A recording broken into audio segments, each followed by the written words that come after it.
Hey guys, welcome back to the channel. This is story about what if Naruto is killed by his teammates and deals with Shinigami part 1. Before I start, please do support for more amazing content and comments for part 2. Do consider to subscribe my channel and share my video to your friends and check out the description as well. Let's start the video. Naruto was lying in his hospital bed, a big grin on his face. He had just defeated the entire Akatsuki all by himself.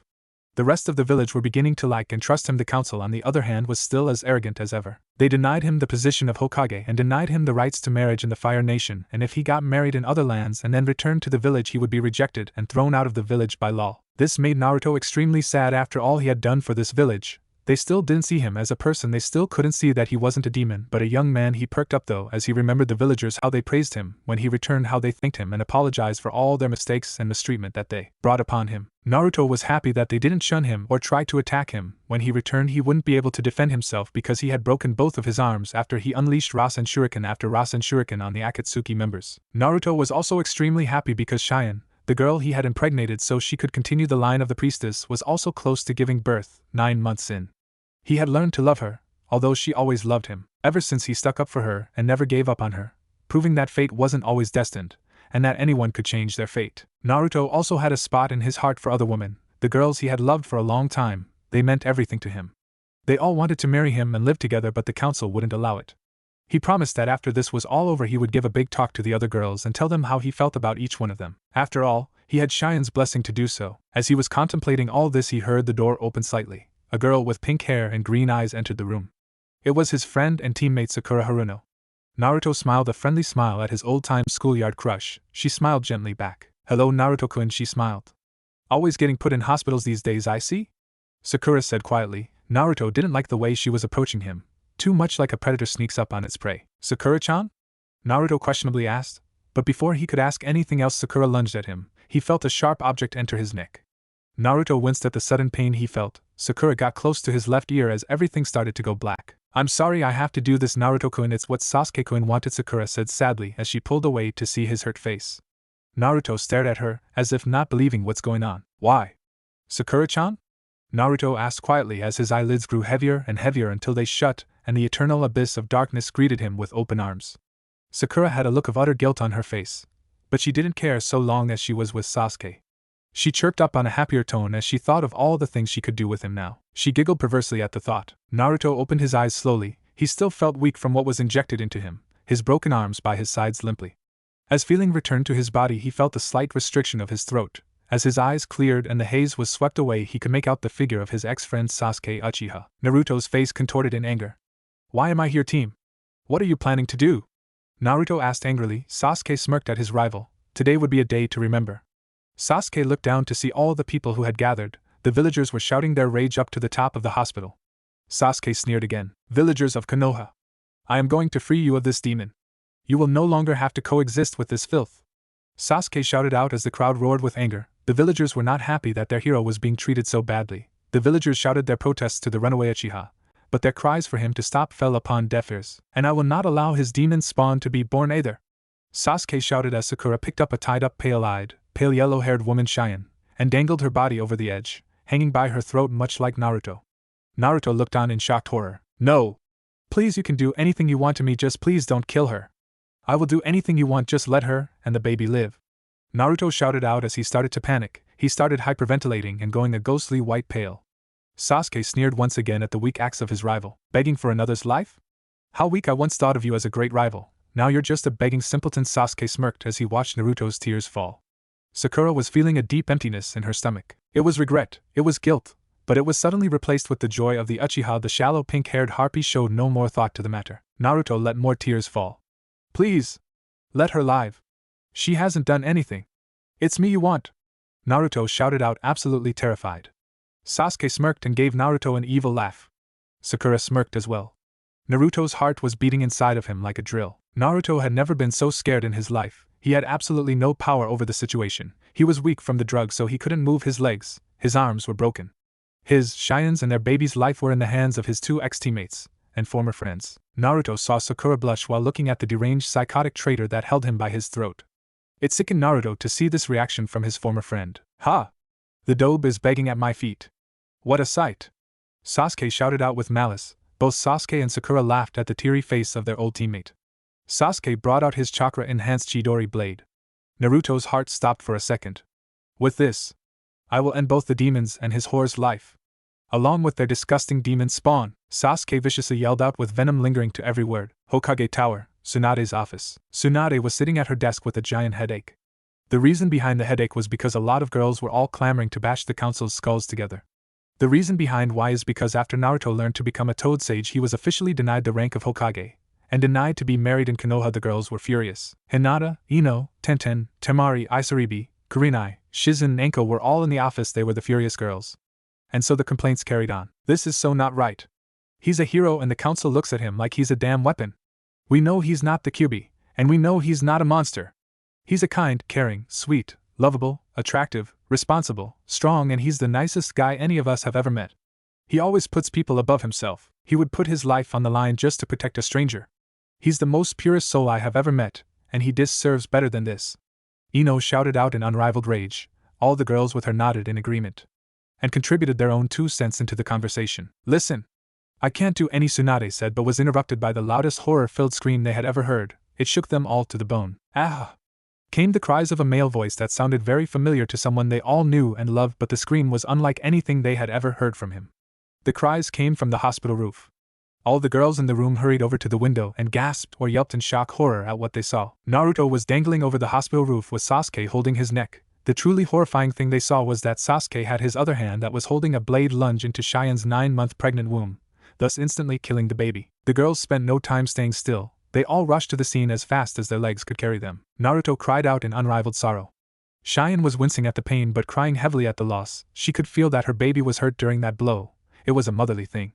She cried out her sorrow as Sakura smirked at the girl. Will you stop crying already? You're hurting Sasuke-kun's ears, Sakura said with an evil smirk. Sakura looked at Sasuke, who nodded back to her as if telling her yes. Naruto was still disorientated and crying hysterically. He then felt something falling through the air. His eyes snapped wide open and looked at Sakura. Cheyenne was no longer there. It took all his strength his body could produce to look downwards. He saw Cheyenne's bloodied, crippled body slumped across the pavement below. Ah! No! Cheyenne, no! Naruto cried out as tears fell from his face like there was no tomorrow. Naruto then felt a horrible piercing in his flesh. Naruto looked up to see that Sasuke had plunged the sword into his chest also. Piercing his heart, Sasuke dragged the blade through his chest, leaving him dying. Not even the demon fox himself could heal that wound. You're dying, Naruto Baka, and you're about to meet the fate of your horse, Sasuke whispered into Naruto's ear before releasing his grip around Naruto's neck. As Naruto fell from the high building, he started to see images of the smiling, happy faces of his loved ones. Oh, how he would miss all of them. Naruto landed with a sickening thud on the floor as the villagers ran to his side, screaming and crying out their sorrow.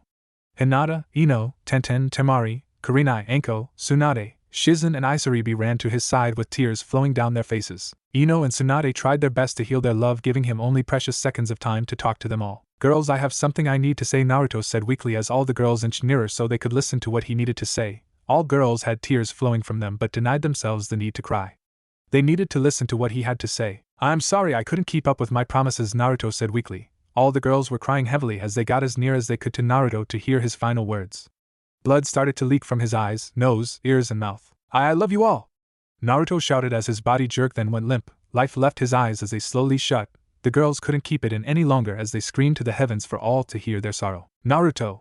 The girls shouted in unison as they all clung to his body, crying into his chest to come back. As if it could save him, there was a flicker red chakra that released itself from Naruto's mouth. The girls didn't notice the red flicker of chakra that was released. They were too busy crying out his name into his chest or other parts of his body. Tsunade gave Naruto's limp mouth one last kiss as her tears rolled down her face and landed on Naruto's pale face. The red chakra flicker expanded until it was the size of a mountain. The red chakra slowly vanished, revealing Kyuubi, the nine-tailed demon fox. The girls noticed the chakra spike coming a few meters away and looked up at the great demon. The most surprising thing they saw was that Kyuubi was crying. She had a look of utter lose on her face. Please do not be frightened, humans. I'm here to tell you that there's a way for you to see Naruto-kun again. Shinigami-sama has an offer to propose to us all, Kyuubi said as a black swirl that was not of this earth made its existence into it. The black swirl kept spinning until a deathly visage exited it. The swirl vanished as the ghostly figure wearing black robes came into existence. Hello, do not be afraid. Your souls are not tainted by the evils of this earth. I have decided that Naruto-san is not to die today. But the only way to bring him back to life is if you all go back in time. Then Naruto will remember everything, the deal I'm making with you, the fact that Cheyenne died by the evil one and his accomplice's hands, and he won't forget what he told you. When I send you back, I want you to stop the lives of several people from dying, Shinigami said in a deep booming voice, filled with power and authority. The demon fox nodded vigorously. The girls were shouting their thanks to the death god as they cried tears of joy. Then this is what is going to happen. I will send all of you back in time, including Kyuubi. Naruto will merge with Kyuubi's chakra, becoming half demon. Kyuubi will be released into the world with one tail, while Naruto will have 9. The extra tail is a gift from me. He will become the new demon lord. To mark you as a mate, he will need to bite you on your neck. You will need to do the same to him. This will leave a mark that shows you as his and him as yours. The bite will also transform you into one-tail half-demons. He will need to pick an alpha for the pack. The alpha must be the one to take the boy's virginity. Or I'm afraid that creates a paradox for what we have decided will happen. So that you must decide now, Shinigami said as he crossed his arms, waiting for their answer. The girls blushed intensely, but although for a second, they needed to decide who deserved to be Naruto's alpha the most. It hit them all at the same time. We want Hinata to be the alpha, Tsunade said along with everyone agreeing. Hinata blushed bright red at this. "Wim me?" Hinata stuttered as she tried to hide her face with her hands. She was blushing tremendously red. The other girls smiled kindly at her cuteness. They knew Hinata deserved this more than anyone. Because Hinata-chan, you have loved Naruto the longest, you deserve to be the alpha more, Ino said with everyone nodding kindly at her. Hinata was blushing extremely red, but you could tell she was smiling, even if her hands were in the way. Thank you, Hinata said shyly as they all grinned kindly back. They hadn't forgotten about Naruto and Cheyenne dying, but they put that horrible fact at the furthest point within their mind, for they knew that they would see the two again. Shinigami nodded his head and began to speak. Then it's settled. I have told Naruto who needs to be saved. It's up to him and the rest of you to right the wrongs that have been brought to your world. I apologize from behalf of myself and Kami for the mistakes made. Before I send you back in time, please sign this contract. This contract basically means that if you don't manage to succeed, then you won't go to hell. Your souls are too pure for that. And technically making a deal with Shinigami means that when you die you go to hell. This contract makes it so that rule won't apply to you all, Shinigami said as he handed them all the contract and a dark-looking pen to write with. After all the girls, including Kyuubi, had signed the contract, they all felt extremely dizzy and faint. All the girls in Kyuubi in fox form fell to the floor, unconscious. Their bodies started to fade and vanish. The Shinigami nodded his approval before receding into the now opening black swirl of darkness. The villagers were shocked and awed by what they just witnessed. They noticed Naruto's body and Cheyenne's body start to vanish too, until there was nothing there anymore. The villagers smiled happily that their hero got another chance. This would be a story to tell their grandchildren when they grew up. Naruto was sleeping in his apartment bed. He was sleeping quite soundly. Naruto felt a weight on his chest, so he reached his hand out to touch it. The weight moaned lustfully as Naruto squeezed it. Naruto's eyes shot wide open as his eyes met with two red lust-filled orbs that stared with a look of wanting back at him. Naruto felt a lot stronger than he normally did. He felt as if he could do almost anything with this newfound strength and stamina. It was then that the memories of what happened to him and Cheyenne came rushing back to him. He shot up from the bed only to be gently pushed back down by Kyuubi. Don't fret, master, the girls are fine, they're all fine. Are you okay? Kyuubi asked with a lot of worry coming from her words. She could see that he was disturbed and confused. Even though Shinigami explained everything, and he understood it all, he was still feeling doubtful and unbelieving towards the situation. And no, Naruto stuttered as he brought his head into Kyuubi's shoulders, crying softly as he clung to her body. Kyuubi nuzzled him and caressed him with her tail as she tried to make him feel better. Even though Naruto knew Cheyenne was safe, and that everyone he loved were too, he still couldn't help but be traumatized by the situation. Do you feel any better? Kyuubi asked softly as she continued to comfort him with her hold. Naruto didn't reply, so she continued to hold him, to make him feel loved. After a while, Naruto brought himself together, as he realized that whining and crying about the past wouldn't accomplish anything, and that it didn't matter because he knew all of his precious people were alive. I think I'm okay now, although it may take some time for me to fully heal, Naruto explained as Kyuubi nodded her head in understanding, and quickly drove her lips to his, kissing him passionately and sweetly, letting him know he was loved. When they broke apart, Naruto was blushing up a storm, remembering his chat with Shinigami, how the ghostly creature had told him he'd be able to have his own harem. Kyuubi-chan, Naruto said as she looked up into his face, smiling at him as she nuzzled into his chest. People who love me, I never knew the others loved me so much as to be with me at the same time, Naruto thought as he blushed hard. I just wanted to get my feelings out there so I could feel better with myself. I never would have thought they all loved me. Naruto continued as he pondered upon his thoughts. So, when are you going to mark your alpha? Kyuubi asked with a grin as she tried to lighten up the mood a little. She didn't know if it was too soon, but she wanted to make Naruto feel better, to allow him to forget the recent tragedy. I'm sorry, Kyuubi-chan, but I don't want to rush Hinata into anything. I will let her decide when she's ready, Naruto said as he got out of bed. Kyuubi got up also, blushing hard and trying to avert her gaze when she saw Naruto's new body. Naruto looked down in shock. He had 9 golden furry tails sticking out from above his backside. He quickly ran to the mirror to look himself over. He had blonde/golden hair with 2 blonde/golden fox ears sticking up from the top of his head. He was more muscle-bound, but with an athletic build. His eyes were still blue but with silted pupils. It was then that he remembered he had turned half-demon. Kyubi walked up behind Naruto for comfort. She wrapped both arms around her mate's waist. Naruto smiled as she kissed his shoulders. This was the first time Naruto had a good look at her. She was about a head bigger than Naruto was. She was about 21 years old with crimson hair, 1 crimson tail and 2 crimson fox ears atop her head. She had a bust-sized to her. She had cup-sized S that were round and gracious. She smiled as he sighed comfortably, seeming to relax a little. Although he knew he had no time for relaxing just yet. He pulled away from her slightly as she whimpered slightly at the loss of warmth. "Come on, I need to get you some cloths. What sizes are you?" "I'll try to pick you out some ninja attire," Naruto asked as he got a pen and paper for her to write down her waist, bust etc. sizes. While Naruto got dressed, Kyubi wrote down her sizes. She also wrote what colors she liked, and what colors she liked to match the other colors she wore. Naruto came out of the bathroom dressed in his usual orange jumpsuit. He frowned at it. Orange, he liked jumpsuits. He did not. Kyubi handed him the sheet of paper and knelt down so she could give him quick love-filled kiss. When she retracted, she saw the small smile on Naruto's face. Naruto turned and began walking until he heard Kyubi following him. Naruto turned around and gave her a genuine smile. "Please wait here and wait for me to give you your cloths," Naruto said as Kyubi nodded a little sadly. She knew she didn't have cloths on, and that would be embarrassing, but she really didn't want to be on her own for too long. "Anything you want me to do, master?" Kyubi nodded as she sat down on the bed. Naruto blushed at the unintentional erotic sentence, but shrugged it off as he exited the room with Kyubi waiting for him. Naruto looked at the list in hand as he exited the room, and chuckled at what she wanted to wear. Naruto ran to the nearest ninja shop he could. He needed to do this all fast so he could go find his other mates. He noticed the date on a nearby information stand. "Shit!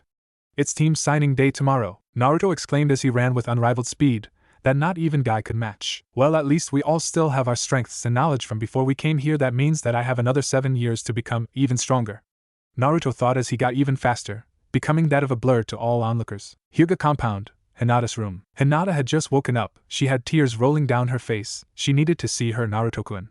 She got dressed into her usual ninja wear. After she was dressed, she dashed out of her room, out of the building, out of the compound and through the streets. One destination in mind: casino hotel bedroom. Both Tsunade and Shizen had woken up in a casino resort hotel. Shizen got dressed quickly when she looked around. The sight that greeted her was extraordinary.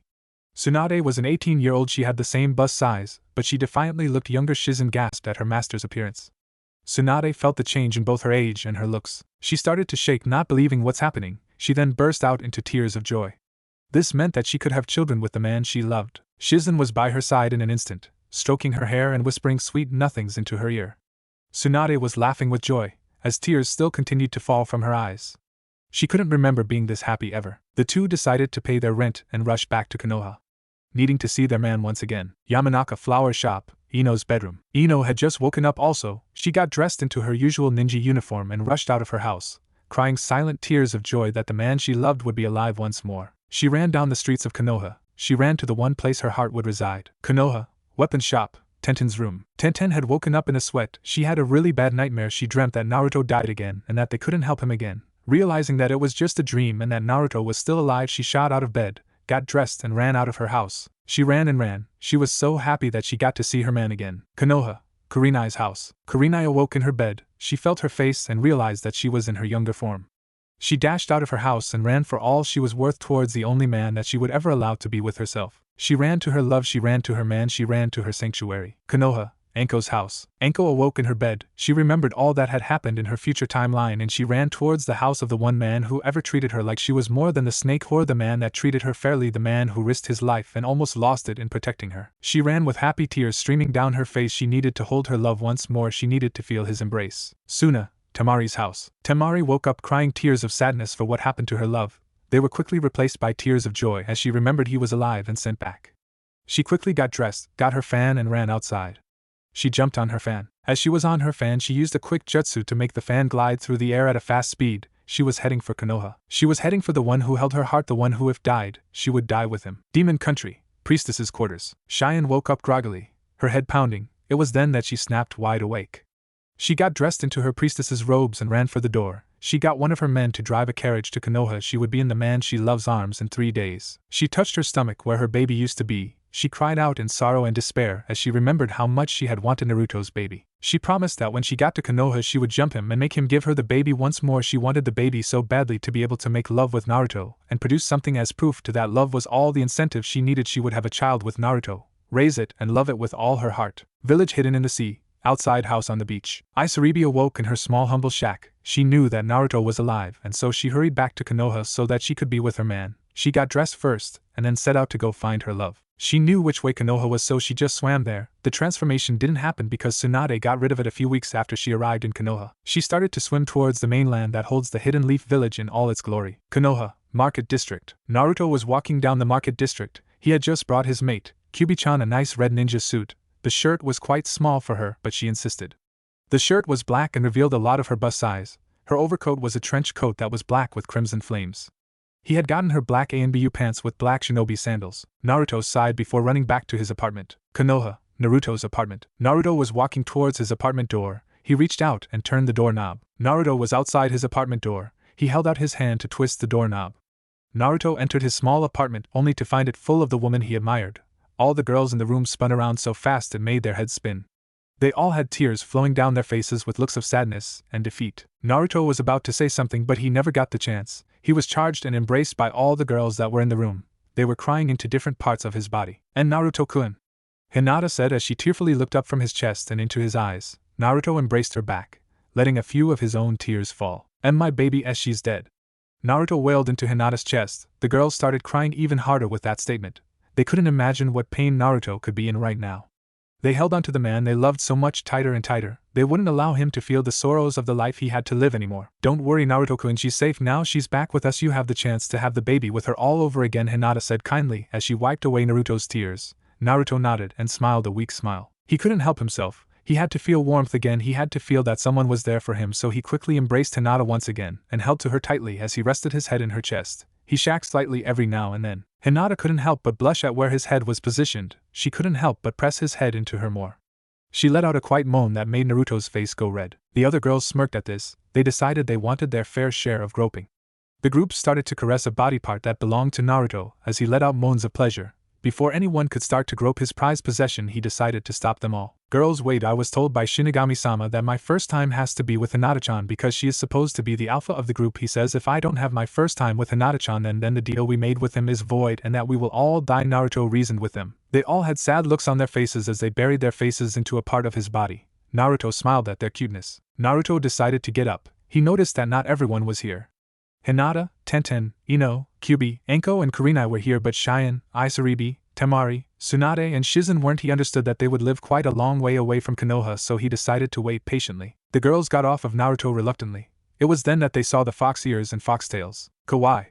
Came the shouts of all the girls simultaneously as they glomped onto a tail, or an ear or both. It's so cute and furry, Ino said as she rubbed her cheek against the tail.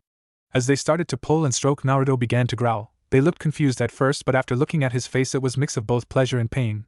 They looked down to notice the giant tent in his pants. Please don't do that unless you want to make the contract void, Naruto grunted out. The other girls let go of his tails slyly. They would have to remember his little turn on when they finally get to have him. When they released him, he let out a sigh of relief. He handed Kyubi the bags of cloths for her. After he made sure everyone had eaten, dressed, and washed, he decided he needed a cold shower at that. Master, may I help you clean yourself?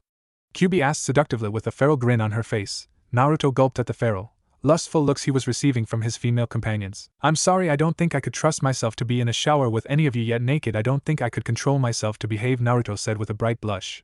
The other girls smirked at this. It was nice to know that he wanted to take them. It was nice to know they were loved. Okay, master, but don't be too long. I wouldn't be able to control myself either with you being completely naked in the room next door. Kyubi winked mischievously, and the others nodded with glazed over eyes, blood pouring down their noses. Naruto shivered involuntarily at the looks he was getting. He walked into the bathroom and had his cold shower. When he got redressed, he opened the door to see all of his mates with dreamy looks in their eyes. They snapped out of their trances when they heard Naruto cough loudly. They all blushed extremely, knowing they had been caught by the man they all loved. Naruto smirked at their reactions and shook his head. Shinigami-sama told me before I was brought back in time that he had talked to Ojizen. He said that he told the old man about everything from where I came from to what deal I made with him to you all being my lovers and mates. He also explained to me that when I use my mate mark on you, we will be able to communicate from afar and be able to send mental images and such to each other. And the mate mark will also make you like me and Kyubi-chan here. You will become half demons. You will be able to use demonic chakra, have 2 fox ears, and you will have 1 tail except for Hinata-chan. She is supposed to have 3. Naruto said as everyone nodded their understanding. Naruto-sama, when will we kill the Uchiha and the pink whore? Kurenai asked as she cocked an eyebrow. The other girls nodded furiously. They wanted to rip the arrogant emo fuck up. Naruto sighed at his red-eyed mate's bloodlust. Although he had the same thoughts and needs that she did, he would make Duck-ass team pay for his insolence. When the time comes, right now we all need to be aware that tomorrow is team signing day. Kurenai-chan, Anko-chan, I need you two to talk to the old man and ask him to mix up the old teams a bit. I really don't want to be stuck on a team with the twatty two. That would be troublesome, so to say, Naruto said as he sighed. Kurenai and Anko chuckled as they nodded their heads. So should we go to see Hokage-sama now? Kurenai asked seriously. Naruto nodded his head yes as he led his mates out of the door. But before he left, he and Kyuubi used the genjutsu to cover their tails and ears. Kyuubi and Hinata wrapped an arm around his waist as he did the same to them. Ino and Tenten wrapped an arm around Kyuubi and Hinata. Anko and Kurenai did the same to Ino and Tenten. The group walked through the crowd, stunned that the demon spawn had so many admirers and that some of them were from decent families. It sickened them to watch the Hyuga princess, and the next in line for the heir to the Hyuga household, walk through the streets holding on to him like that. Hinata and the other girls saw these glares and leveled their own back at them. Naruto smiled sadly. He may not have the villagers' respect or liking in this time, but he knew he would earn it. Don't worry girls, they'll see what I really am when I'm older. For now I just need to prove my strength and loyalty, Naruto said kindly as he gave a reassuring squeeze to both Hinata and Kyuubi. I will not have these simpletons believe you to be a bad person, master. You're the purest soul to have ever graced this earth with your presence. Kyuubi shouted out as she sent glares to the ones that snorted. I'm not that great a guy. Naruto blushed as he looked away to hide his blush. Hinata and Kyuubi squeezed him closer to them. Yes, you are master. We heard you begging for the life of Cheyenne to be saved. You would have rather died there and then and let that be the end of it rather than watch her die again. We know how big your heart is, Naruto-sama. Don't deny yourself the honor that you so greatly deserve, Kyuubi said as she smiled at Naruto's embarrassed blush. The other girls smiled at it too. Kyuubi-chan? Why do you call me master and sama? Naruto asked her. Everyone smirked at this. They knew why Kyuubi called him master. Sure, they would call him master and sama sometimes to show their degree of love for him, but Kyuubi called him master because of other reasons also. The reason I call you master is because I believe I have done you great wrongs. Because of me your life has been so horrible and abusive, so I call you master in a show of respect. I love and respect you too much for me to call you kun, so therefore I will always refer to you as master or sama, Kyuubi said as she hugged him to her closer. Naruto smiled sadly. He didn't think that she did anything wrong. If anything, right now she was making his life better. If it wasn't for her, then he wouldn't be here right now. He wouldn't have the love of 11 beautiful women, and he sure as hell wouldn't have been happy. Kyuubi-chan, you have done nothing wrong to me. In fact, you've made my life a lot better. I don't think I could live much longer if I had to live in that world of hate, but now I have more people to protect and a lot more power to protect them with, so please don't feel bad about all of this. I'd hate it if you were to blame yourself, Naruto said kindly as he ran his hand and stroked her waist. She quietly moaned at the warm contact of her lover's hand. Naruto smiled at his mate's reaction. But I will still call you master because you are the only man I would ever deem worthy to call master, the only person I would call master, the only man I would ever give myself to, Kyuubi said seductively as she removed her hand from his waist and moved it slowly down to his hips. Before Naruto could protest to her actions, she grabbed a hold of his precious manhood. You see this, people? This is where my babies come from, Kyuubi shouted out for all to hear, the people looking at her through looks of detest and disgust. Naruto went red in the face, and the other girls giggled. The group made their way through the crowd of leery civilians who shot the group dirty looks. The group found their way to the Hokage tower. They all went up to the Hokage's office and waited outside until allowed in by the old man's secretary. The secretary came out of the Hokage's office and motioned for the group that they could see him now. Naruto and his partners entered the room to see a pale old man shakily smoking his pipe. Naruto smirked at the old man's incapability to handle rough news. When Naruto sat down, the girls around him sat down in a chair and scooted it so they sat next to him. Sarutobi looked up from his paperwork and looked at the blonde boy who was apparently 19 in mind but 15 in body. Hey Ojizen, Naruto said in a happy demeanor. He would have embraced his surrogate grandfather, but he decided the old man needed time to adapt to the situation. Sarutobi smiled and stopped his shaking. He wasn't scared, but he sure was shocked. So Naruto, is it true what Shinigami-sama says? That you're actually 19 and that all these women and more are to be your mates? Sarutobi asked as he took another puff from his pipe. Naruto nodded happily. Yeah, old man. These are my loves Temari, Isaribi, Cheyenne, Tsunade and Shizen are on their way, Naruto said happily as the other girls giggled at his happiness. They loved to see it when he was happy. Sarutobi got a minor nosebleed that he wiped away with a small cloth that he always keeps in his pocket. Naruto glared at the perverted old man's way of thinking. This glare earned a chuckle from the old man. Let an old pervert have his fun, Gaki, Sarutobi joked as he put the cloth away. The other girls glared at the old man for calling their Naruto Kunagaki. He's 19 emotionally and in his mind. And his body is strangely toned and built like his 19-year-old form, but he's still small like he was back then. Kurenai wondered. Sarutobi chuckled at that. Well, seems as though he's 19 emotionally and in his mind, then I guess he's able to marry. Sarutobi chuckled loudly. The entire group blushed bright red at that. Old enough to kill, old enough to drink. gamble, and have sex, Sarutobi continued as he chuckled louder. The girls blushed even further at this point. Are you saying that we can marry and Naruto-kun? Hinata asked shyly as she blushed even more red, which seemed impossible. Sarutobi smirked at the deeply blushing girls. When he and all you turn chunin, I will allow it, because when you're chunin you're technically allowed to go on missions which include drinking, gambling, and having sex while making an illusion of someone having sex, but still, so you all want to marry him? Sarutobi asked the group. The group shyly nodded their heads, with Naruto happily blushing further. Sarutobi smirked at this. He was loving how lucky his surrogate grandchild was. Then it's settled, I'll write up the contracts for you all. Unfortunately for you, Ino and Hinata, you need to have your father sign the paper because you're both in registered clans of Konoha, so your clan head must agree and sign the paper, Sarutobi said with a chuckle as both preteens sighed in defeat. This would be hard for them, but they both had a foolproof plan. They had knowledge that Naruto was the fourth son and that the clan heads would love to pair him off to their daughters. The girls all nodded again. Hinata spoke up first. I'm okay with it, Hokage-sama. I know my father will want me to marry Naruto-kun because in the future when my father finds out about Naruto being Minato's son, he literally pushes me to get to know him better, Hinata said with a sigh. Sarutobi laughed at this. Hayashi would definitely do this. He would definitely push his daughter to marry the son of the strongest ninja Konoha has known. The group said their goodbyes to the aged Hokage before they left. The group made it back to Naruto's apartment. Naruto mentally sighed in defeat. How was he going to get 7 girls to sleep comfortably in his small apartment? Okay girls, this is what I'm going to do, Naruto said as he gained the attention of the group. First I'm going to go back to Ojaizen's office and pick up some money from my inheritance, then I'm going out to buy a decent-sized house. Old man won't allow me the Namake's compound until I turn chunin, Naruto said as he walked back to the office of the Hokage.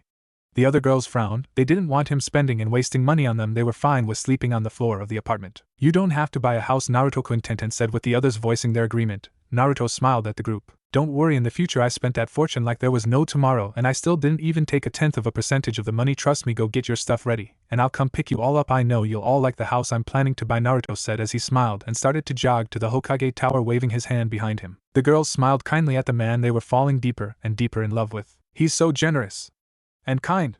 Ino squealed as the other girls nodded and started to daydream and drool as they thought about the man they loved and the only man they would ever love. Naruto arrived back at the Hokage tower. He entered the old man's room and sat down on the chair opposite to the old man. Sarutobi looked and cocked an eyebrow at the blonde 15-year-old going on 19. May I help you with anything, Naruto? Sarutobi asked as he took a puff from his pipe. Naruto nodded his head. I would like my inheritance excluding the house. Of course I know I'm not allowed to enter the grounds honorably unless I'm chunin, Naruto said in a serious voice. Sarutobi studied the blonde before nodding his head in acceptance. He went over to the picture of the fourth Hokage and sided it open. Behind the picture was a metal safe that had a dial with numbers painted on the edges of the dial. Sarutobi opened the lock and opened the door to the safe. Awaiting inside were 2 pairs of keys, 2 large golden-plated scrolls and 2 smaller silver-plated scrolls. Sarutobi picked up the 4 scrolls and sealed them into a smaller scroll. He handed Naruto the small scroll and one of the 2 keys and placed the other back in the safe. The key Naruto had was the key to his bank safe. The key Sarutobi had in the safe was the key to the Namake's compound. Oh, and one more thing, I'm going to need you to place me on a different team than Team 7. I can't work with that brooding prick and that loyal whore Sakura. In the future they do horrible things. To put it short, the Uchiha betrays the village and Sakura believed that he loved her. They ended up killing both me, my love Cheyenne, and our unborn baby, Naruto said as he clenched his hands in rage. He let a few tears make their way down his face. Sarutobi was shocked, but he nodded sadly. And I need you to look the other way when Sasuke and Sakura die on the wave mission, Naruto said coldly. Sarutobi gasped. But he understood that Naruto needed to do this. Shinigami said that Naruto needed to right a lot of wrongs. Sarutobi nodded once again. Thanks, Ojaizen. As soon as the Chunin exam is over I expect to be given the keys to my compound, Naruto stated as he left the Hokage's office, saying his goodbyes to his surrogate Ojaizen. Sarutobi sighed at this. Naruto was out for blood and revenge and he couldn't blame him for doing it. Naruto entered the bank with his father's money in it and took out a reasonable amount. He left with people staring at him with wide eyes. They had just found out that the demon child was the 4th son. Naruto walked through the village, blocking out the hateful glares he received from the general public. Naruto was surprised to say that he had a crowd of civilian girls following him with hearts in their eyes. Am I really that good looking now? Naruto asked himself as he walked through the village. In a comical fashion, Naruto met up with a certain Uchiha who also had his fangirls following him. When they met up, Naruto's newly established fan club and Sasuke's bimbo fan club stood quite a way away from the 2 boys, staring each other down. Naruto growled venomously at the emo team. I can kill him on the wave mission. I can kill him on the wave mission, Naruto repeated through his mind. He had a lot of willpower to show no emotion to the man who killed his lover, his baby, and himself in the future. Sasuke just smirked at the blonde-haired dobe. Hey Naruto Baka, you want to move out of my way? I don't have time to play kiddie games with a nobody from the streets. Sasuke smirked as he saw the irritated look on Naruto's face. Naruto had to remind himself that he would get his revenge in about 5 days' time. He contemplated ripping him apart at the seams. Hey Baka, I'm talking to you, don't ignore me, Sasuke said as he stepped forward challengingly. It was a well-known fact that the Uchiha prodigy hated to be ignored. Naruto smirked. He found the emo's weakness. Did any of you girls hear that? I could have sworn I heard the sound of a gopher being raped by an elephant was past my ears. Must just be Sasuke bitching about power again, huh? Naruto asked the developing crowd that started giggling, some chuckling, some even laughing hysterically. Sasuke growled dangerously as his cheeks went bright red. What was that, dope? I dare you! I dare you to say that again! Sasuke yelled out in utter rage as he started to clench his hands and grind his teeth. Naruto smirked. He was going to love this. I'm sorry, I can't understand you. Maybe if you took that 13-foot pole out of your ass, then maybe you'd be able to speak coherent words, Naruto said as he was inwardly dying from laughing. He had to keep a calm demeanor, so he only smirked. Everyone was currently in hysterics. Sasuke was as red as blood. He put Hinata to shame. WTT told you about my ASSS stick? Sasuke stuttered, terrified. It was then that everyone stopped laughing and checked his face to see if he was serious. When they found he was, they were rolling on the floor, absolutely crying with hysteria. Naruto couldn't keep it in anymore. The rumors were true. Sasuke was gay. All his fangirls whined slightly. But they noticed how good Naruto looked, so they decided to be his fangirls from now on. Ha ha! Oh my god! It's true! The last Uchiha is gay. Ha ha! Naruto shouted out as he was left crying on the floor. Sasuke almost passed out from embarrassment, but he wouldn't allow the class's dead last to outdo him. Sasuke charged while screaming a death cry. Naruto got up effortlessly without using his arms to get up. As Sasuke swung for him, Naruto lifted his knee and brought it to his stomach. Sasuke went flying through the air and landed in a nearby parlor stand. The crowd was amazed by such a display of skill and raw power. Naruto Fan Club! Attack! A random girl in the audience shouted as all the girls in the crowd ran towards him. Naruto jumped up onto a nearby roof to escape the swarming fangirls. Naruto ran to the house's destination that he had decided on buying. 5 minutes later, Naruto had arrived at the house. The word house was a joke. It was actually a mansion. When Naruto was younger in his past life, he used to walk past that house every day admiring its beauty. The man inside was selling it to whoever had the cash at hand. Naruto opened the gate to the mansion and walked to the top of the small hill that the house was built on. Naruto knocked on the door and awaited for an answer. The door started to open, and what greeted Naruto was a rather skinny man with a slight baldness at the top of his head. The man was wearing an upper-class civilian suit. The man smiled gently at the small boy. And how may I help you, dear boy? The nice man asked with a kind small smile. Naruto was taken aback by this. Someone in this village didn't mind him at all? Someone was actually being nice to him? Oh yes, actually. Before you start, this is not a joke. I am here to purchase your house, Naruto said as he pulled out his frog wallet. It's no longer a purse, get over it, Raffle. The man stared in awe at the money the young boy had. The man was actually speechless, so Naruto had to start the conversation. I saw the sign outside the house that says for sale, and I would like to buy your house. I believe the price was 6 million Ryo? Naruto asked, and the man nodded dumbly. Naruto smiled kindly as he handed the money to the man. The man snapped out of his stupor and smiled kindly back. Well, I didn't have much personal belongings here. I'll call the moving people and they can help me move what little belongings I want from the house, the nice man said. Naruto nodded. No problem, Naruto said as he grinned widely as he rested his arms on the back of his head. 1 hour later. Well, I think that's everything. The house is now in your name. Here's the papers to prove that, and I guess I wish you all the best. See you around, kid. The nice man said as he rode in the carriage that was driven by a servant of some sort. The other 5 carriages carried the rest of his belongings. Naruto smiled as he exited his house and locked up the gate. He ran across the rooftops as fast as he could to get to his apartment where his mates are. Naruto made it to his apartment in less than 30 seconds, and he had to run from the far end of the village where all the rich people live to the other edge where all the poor people live. Naruto opened the door and walked in only to see all the girls hanging around his room, most of them naked or half naked. Naruto had to shut his door quick before anybody saw. When he turned around, nosebleed evident on his face, the girls glomped him. The girls started kissing random parts of his body as they clung to said part. Naruto was getting passionately kissed by Ino, who was on his chest. Ino's tongue forcing its way into his mouth. Naruto moaned as Ino started to lick around the walls of his mouth. Naruto complied by sticking his tongue into her mouth, their tongues seeming to dance in each other's locked mouths. Kyubi was licking the left side of his face, while Tenten licked the right. All these sensations and groping sent Naruto over the edge as his member grew to great lengths. Ino, who was the one on top of him, groaned as she felt his member stroke against her pelvis. On sheer instinct, she started to grind her hips into Naruto's. Before it could carry on, Naruto stopped her. She nodded to Naruto sadly. She turned to Hinata and started to joke and tease her slightly. You better hurry up and take his virginity.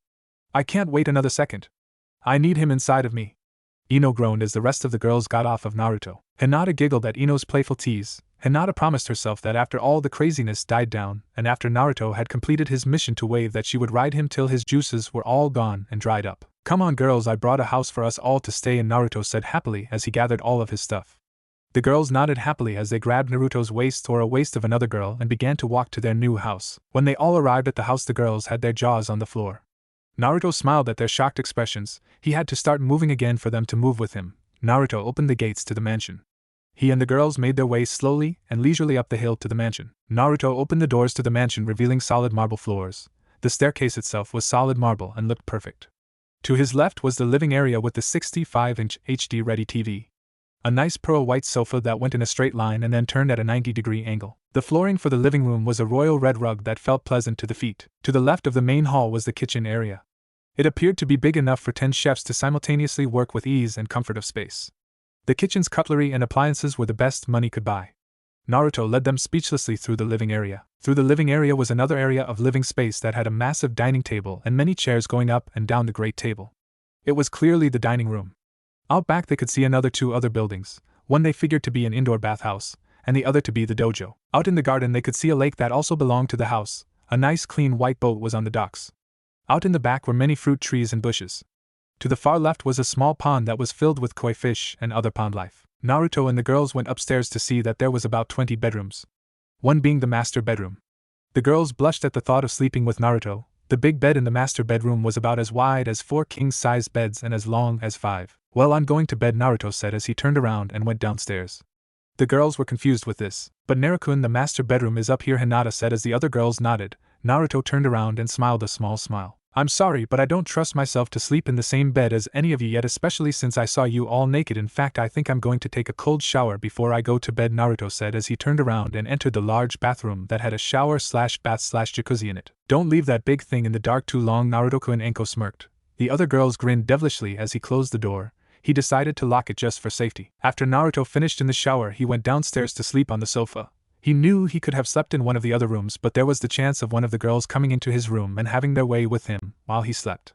He couldn't take the risk. Naruto drifted off to sleep. Tomorrow would be the day the genin would be assigned teams. Naruto walked through the streets of Konoha with all of his lovely ladies following him. Naruto was actually happy to go to the academy for once. He would get to save a lot of people's lives that had been lost to the evils of this world. Enko, Kurenai and Kyubi left the group saying their goodbyes to their lover and fellow Naruto lovers.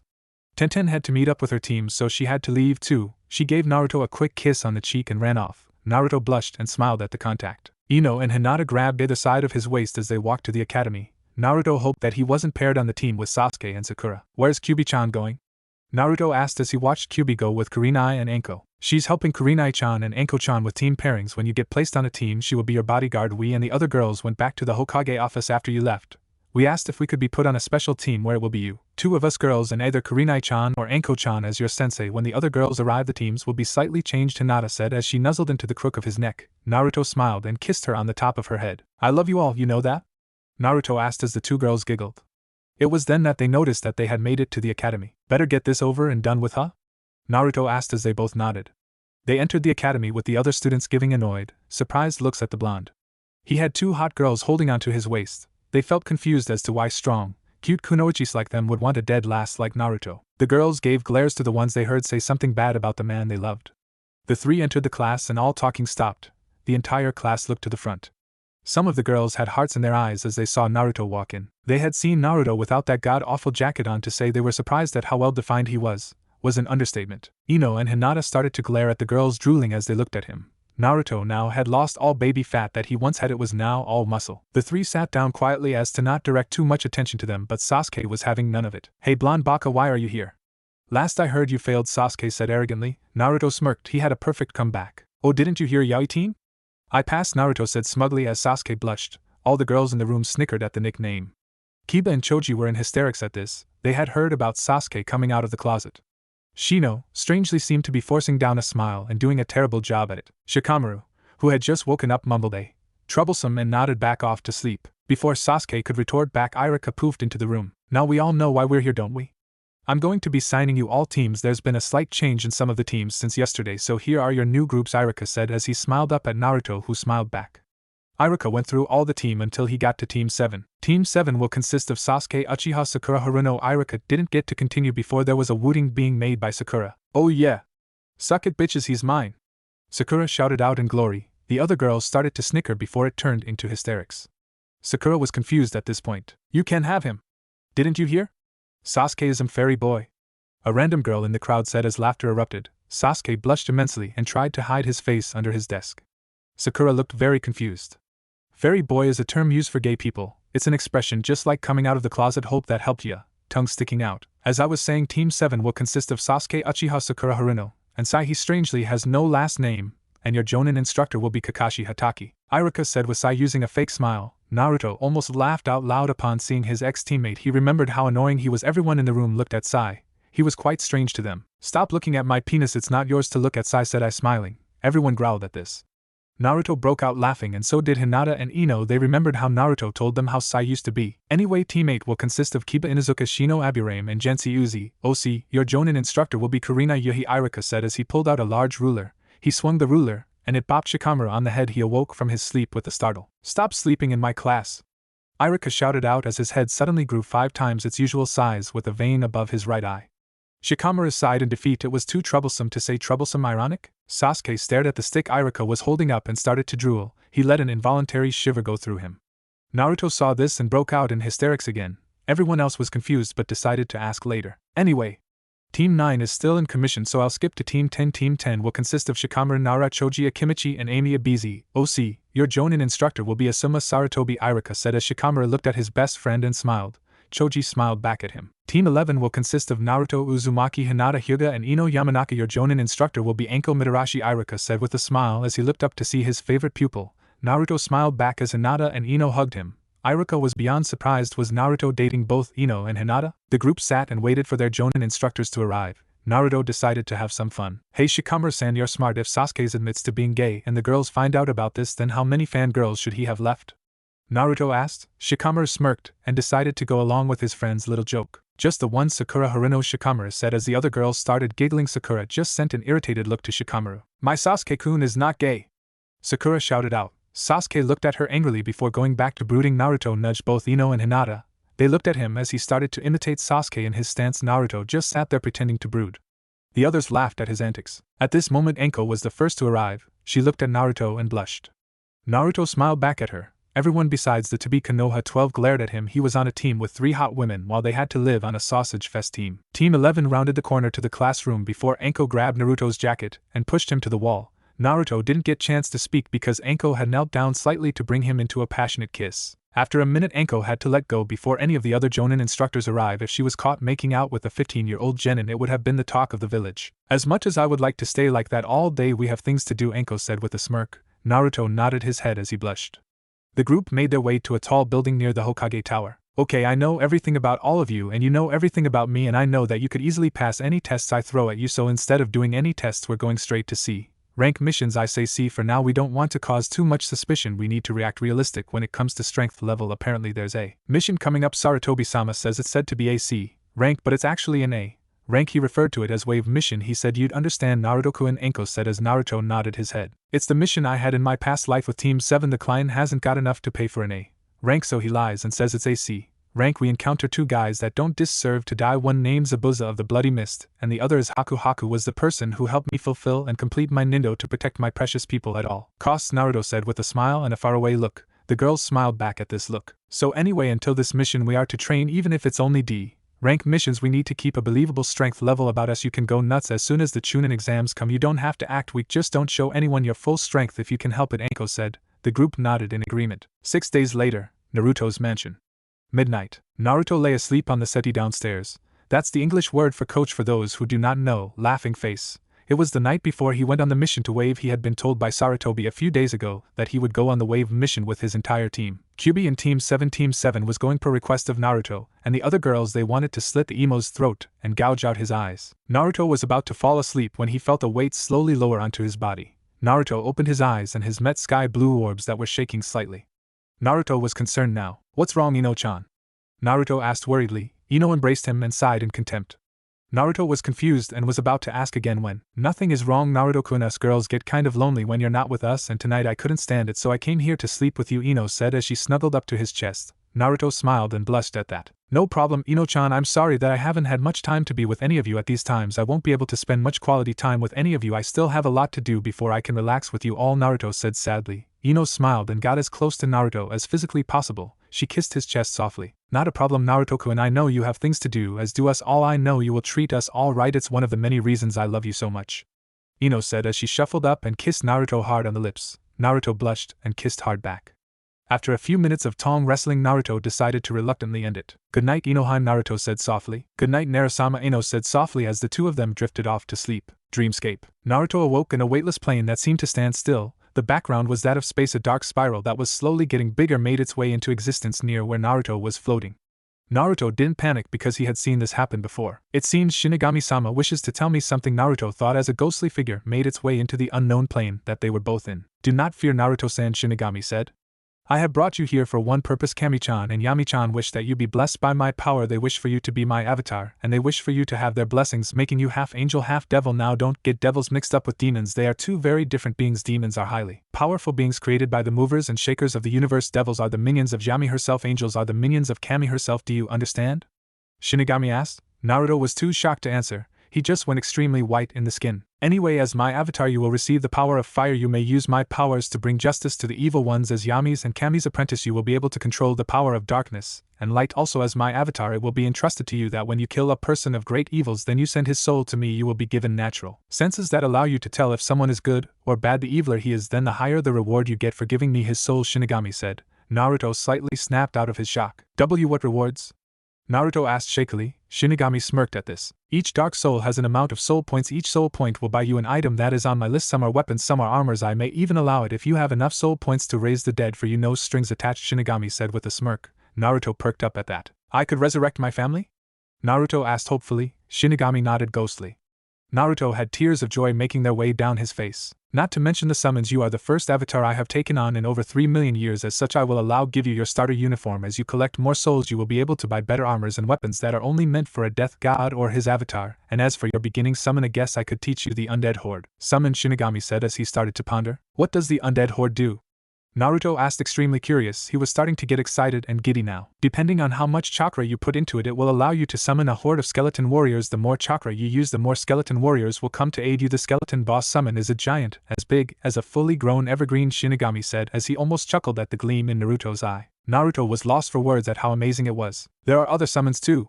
Naruto excitedly asked. He was practically bouncing of a non-excitant floor. Shinigami nodded. There are many different kinds, all ranging from power. The best I could let you have is the S-class demon summon, allowing you to summon S-rank demons to help aid you, Shinigami said as he almost couldn't help but smile at the blonde's face. Shinigami wouldn't admit it, but he really liked this blonde Gaki. If you would be so kind as to sign this contract, by signing this you are agreeing to be my avatar, Shinigami said as he handed Naruto a yellow scroll that seemed quite aged. Naruto took the scroll and took Shinigami's dark flame pen. After a few minutes of Naruto signing his name on every page, the deal was sealed. Thank you, Naruto-san. Now if you would so kindly follow me, Kami and Yami await you, Shinigami said as he led Naruto through a rip in time and space. When they came out, Naruto was buzzed. That trip was really cool. Awesome! Naruto shouted as Shinigami couldn't keep it in anymore and let out a dark, dry chuckle, although Naruto knew it was a friendly, kind chuckle. Naruto heard giggling coming to his right. As he looked over to them he gasped in surprise. There was 2 females standing there as they giggled. The first woman was around 21 years old. She wore a white dress with red symbols for Kami on her shirt. The second wore a red dress with white symbols for Yami on her shirt. The one known as Kami had white/silvery hair that sparkled. Her eyes were gold with a silver pupil. She had a pale complexion and was undeniably pretty. The one known as Yami had long red hair that went down to a little above the waist. Her eyes were bright red with an orange pupil. She had a tan complexion and was also unrealistically pretty. Why Yami-sama ke Kami-sama? Naruto asked as he bowed to the 2 movers and shakers. The 2 women smiled kindly. They walked up to Naruto and lifted him up. There is no need to bow, Naruto-kun, and please call us by the suffix chan. It would make us a lot more comfortable, Yami said with a hint of seductiveness. Kami sensed this and glared at her sister. Naruto blushed at the fact that one of the gods who ruled our world was coming on to him. We are here to ask him to become our apprentices, not to ride him till he dies. Kami silently shouted to her sister as she pulled her away, out of hearing range. Unfortunately, the 2 of the greatest beings in the world forgot that Naruto was now a half demon and could easily hear the 2. Naruto blushed immensely at this. And why not? He's a good guy and we both blessed him if you know what I mean, Yami said seductively as Cammy blushed again. You're too horny for your own good, although I wouldn't mind riding him either, Cammy said as she started to go into thought. Yami saw the nose bleed coming from her sister's nose and decided to poke fun. I say we double team him and take him for all he's worth, Yami whispered into her sister's ear, making her jump. Cammy was highly tempted to take her up on that offer. All the while they were talking, Naruto's face got redder and redder, and his eyes got wider and wider until he felt they were as big as dinner plates. Oh, but we can't, Cammy said, sounding disappointed. We have to talk to him and all, maybe next time, Cammy said to her sister. Yami nodded sadly as well. They both made their way over to a red-faced Naruto and a snickering Shinigami. Both women were confused until Shinigami burst out into full-blown laughter and Naruto passed out. Cammy and Yami went extremely red in the face. How much did he hear? Cammy asked worriedly. Shinigami stifled his laughing until later. He heard everything.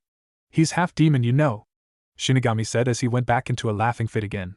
Both girls glared at the death god, who surprising flinched under all the K.I being emitted. Wake him up, Ghosty, Yami said amused. Shinigami scoffed at the nickname. Naruto Shinigami cooed.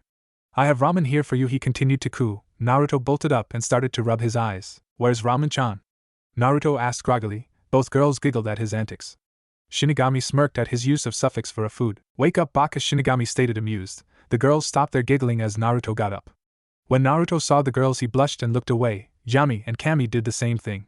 Shinigami was highly amused. Naruto-kun, we offer you the power to become both of our apprentices. You'd become a god on earth. You'd gain the power of both light and darkness, the powers of both angels and devils. You'd be in control of armies of devils and angels. You'd be our champion, Cammy stated with a blush. Yami bit her nail and looked longingly at Naruto, who just blushed further under the stares. So what can I expect for accepting all this?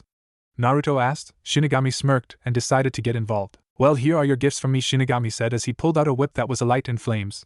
The whip was basically just that one big water-resistant, continually burning fire whip. Naruto gasped at the sight of such an extraordinary weapon. And this, Shinigami said as he pulled out a giant scythe. The scythe was almost as big as Naruto himself. The scythe's length was completely black. The blade at the end was a dark tinted glass. Near the base were 7 runes going up the scythe. All of the runes stood for an element.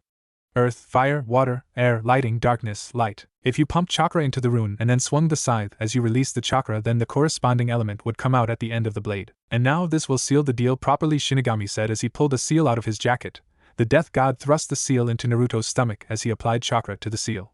The point at which Shinigami's seal touched glowed a deathly dark glow for a second before receding into the seal. When Naruto got up, he felt different. He felt more powerful. He felt stronger. His senses felt more acute. Shinigami pulled a mirror out and made Naruto look into the mirror. What Naruto saw shocked him. His hair had a darker tint to it now. His body felt more defined. He felt powerful. It was then that he noticed that he was holding his fire whip and his new scythe. Naruto pulled out the pen Shinigami had lent him and started to draw seals on both sides of his neck. When he was finished, he sealed his scythe in his right seal and sealed his fire whip in his left. Now that I've done that, please continue, Naruto said to Cammy, who blushed at the boy's new look. Yami drooled at how hot he looked now. As I was saying, all you need to do is sign the contract we have and then you will become our apprentice, Cammy said as Yami continued to drool. And what are the advantages of becoming both of your apprentices? Naruto asked the two gods. Yami snapped out of her trance. Well, if you were to accept being my apprentice, you would be given the powers of a dark angel. When you call forth the power, you will transform yourself in a dark angel. Your entire body will change. The cloths you'll be wearing will change to a jet black robe. Your hair will turn a dark gray, and your skin will turn a light gray. Your eyes will turn bright red like mine. You will sprout black wings that you could fly with, Yami said as Naruto's jaw started to drop. If you accept being my apprentice, you would be given the powers of a light angel. When you call forth the power, you will transform yourself into a light angel. Your entire body will change. The cloths you'll be wearing will change to a pure white robe. Your hair will turn a shining white, and your skin will turn paler. Your eyes will turn gold-like mine. You will sprout white wings that you could fly with, Cammy said as she almost word mimicked her sister. Naruto nodded and started to drool at the fact he would technically be 1/5 human, 1/5 demon, 1/5 devil, 1/5 angel, and 1 out of 5 Shinigami/death god. This would make him one powerful son of AB. TCH. I will warn you, this will be painful, Yami said as Cammy agreed with her sister. Naruto nodded his head in acceptance. He took both scrolls and signed his name onto both of them. After signing the scrolls, they poofed into nothing. After the scrolls vanished into smoke, Cammy and Yami pumped their chakra into their hands. Yami's glowed bright red and Cammy's glowed gold. After their hands began to glow, they rammed their palms into Naruto's stomach, sending him flying back some. Naruto got up and felt the sudden power surge flow through him. The immense pain flowed through him like none other physical pain he had felt before. He felt the world going darker and darker. Mansion. Naruto awoke in a sweat. He was breathing heavily, and he still felt the aftershock of the pain run through him. When Naruto's senses finally came to him, he noticed that there were weights on all of his sides. In fact, all over his body had weights. He felt slightly damp in places too, It was at this moment he heard silent weeping. Naruto opened his eyes to look into 6 pairs of teary orbs. Naruto was highly confused. The girls started to cry again, but louder this time. The girls held him tighter to them as they cried into his body. Naruto was about to ask why they were crying when Hinata spoke up. Naruto-kun! Hinata cried happily as she wrapped both arms around his neck and cried into the crook of his neck. You were screaming in pain for about 10 minutes. We didn't know what to do, so we brought you up here, Hinata said tearfully as she continued to sob. Naruto held on to each of his mates tightly as he whispered sweet nothings. When all the girls calmed down, Naruto spoke again. I have a lot to tell you all, Naruto said with all the girls nodding. Naruto went on to telling them that he was now Shinigami's avatar, both Kami's and Yami's apprentice, and even how if he killed enough evil people and sealed their souls then he would be able to raise his family from the dead. The girls all gasped at this and held him closer. They were happy that he would be able to see his family again. They knew that if anyone deserved this then it was Naruto. He had lived such a horrible life. Well, I do believe that today is the day that we are assigned to assist Team 7 in completing the mission to wave, Naruto said with a smirk. He was going to have his revenge. He was going to make Sasuke beg for mercy. The other girls all got faraway looks as they jerked their heads forward every so often, fantasizing on killing the Uchiha and his faithful pink-haired bitch. Well, let's get at it, Naruto said enthusiastically as he snapped everyone out of their fantasizing. For now, Naruto and his mates made their way to the Hokage Tower to receive their mission. Naruto, Ino, Hinata, Anko and Kyuubi made their way into the Hokage's office. When they entered the room, they met up with Team 7. Kakashi smiled upon seeing Naruto and he smiled back. But when Naruto's eyes met Sasuke and Sakura, his blood began to boil. Hey, dope, upset that I have the famed copycat ninja and you have the snake whore as a sensei? Sasuke asked as he crossed his arms over his waist. Sasuke was about to laugh but found his face connecting with something hard. After Naruto had heard that statement, he ran at the Uchiha, barely restricting his blow but enough to only knock him out for a while. Sakura screamed in fright as she checked to see if her Sasuke-kun was okay. It was at that moment that Naruto was close enough to make out his features. Naruto had a darker yellow tinted hair now, he was slightly taller and had even more of an athletic build. If you got close enough you could make out the red tips on the top of his head. Naruto, what happened to you? Sarutobi asked as Kakashi and Iruka, who was also in the room, nodded in their agreement. Naruto took a deep sigh and tried to calm himself down. There's a lot to explain, Gramps, Naruto said as Sarutobi smiled that Naruto would acknowledge him as family. You know who will tell you the details while I'm away on whatever mission you have planned for me, Naruto said as he was careful not to mention Shinigami's name or the fact that he knew about the mission. Okay, no problem. I am assigning Team 11, Team 7 and Team 8 on a mission to Wave Country. This will be your first C-rank mission. To Tsunasan, you may enter now, Sarutobi said as an elderly man walked into the room. The man took a deep swig of his beverage and looked the students over. Before he could get a chance to insult a few of them, Team 8 walked in. Sorry we're late. Kiba was chasing his imaginary tail, Kurenai said with a chuckle as her 3 students walked in. Kiba looked at Naruto with a surprised look. Hey Naruto, what's up with the new look? Kiba asked as he walked over to his old-time arrogant friend. Felt that I needed to establish a new look. Unfortunately, I still have these awful monstrosities, Naruto said as he pulled at his top. Kiba laughed at the statement. Well, you're supposed to depart in an hour's time. That gives you all some time to shop and all, Sarutobi said with a smirk. Naruto smirked back. Thanks, old man. I think I'm going to take you up on that offer. Any of you girls want anything? No problem at all, Naruto asked. The girls smiled and nodded, thanking him. The group left to go get some new things. Kiba was surprised that the girls had wanted to go with him. They can't all be together, can they? Kiba thought, surprised. Nah, Kiba said, washing the thoughts from his mind. Tazuna was still quite drunk, so he looked around the room. He saw an unconscious Sasuke and a frantically overreacting pink-haired girl running around the room screaming that he was dead. Tazuna felt the need to be sick from his overdrinking, so he ran over to the corner of the room, the same corner the arrogant Uchiha lay unconscious. Tazuna was sick all over Sasuke, the majority landing on his face near his open mouth. A/N. Owned. After Tazuna was done barfing up his morning breakfast, Sakura was starting to become sick at the sight. She ran to the nearest bin and decided to blow chunks. If we are all quite done with defiling my room with your body fluids, then I will ask you, Tazuna-san, to meet your ninja protectors at the north gate of this village in an hour's time, Sarutobi said, irritated as he watched his new carpet become ruined. Tazuna drunkenly nodded as he made his way out of the room. Ironically, Sasuke woke up to a horrible taste in his mouth after fully realizing what it was and how he may have swallowed some in the process. He was sick all over again, spewing his breakfast and Tazuna's all over Sarutobi's new carpet. Will everyone stop being sick on my carpet? Get out! Sarutobi shouted in anger and irritation. Sasuke and Sakura ran out of the room, scared out of their side as he looked at the atrocious mess. Sarutobi pushed the button to the mic on his desk. Suzy, I hate to ask you this, but there's been a really bad mess made in the room and God, it smells, Sarutobi said as he and Iruka jumped out of the window and down into the streets to evade the stench. And also Sarutobi's assistant, she would skin Sarutobi when she next sees him making her clean up sick. He knew he wasn't going to get out of this without one hell of a good apology. Konoha Ninja Appliance Shop. Naruto had just walked out of his favorite ninja appliance shop. He wore black A&BU trousers with a black mesh shirt that showed off his figure. He wore black sturdy shoes that had a metal finish at the end of the boot. The metal part at the end of the boot had a slit in it. If chakra was pumped into the metal, then a 4-inch blade would come out at the end. Everyone else wore similar things to Naruto except in different color or sizes. The girls wore shirts that showed off their bust sizes. The girls wore skin-tight A&BU pants that showed off their curves. Naruto was drooling at the looks of all his girls. "Wow, you all look beautiful," Naruto said quietly, due to his breath being taken away. The girls blushed for 2 reasons, the first being that they could see how well-defined Naruto was now, the second being that he complimented them all on their looks. "Thank you, Naruto-kun/Sama," came the replies of all the girls with him. Tenten smiled as she came up to him and wrapped him in her arms. "It's a shame I can't come. I have to train with bushy brows and Mr. Fate all day today," Tenten said with a mock pout. Naruto laughed and kissed her on the lips.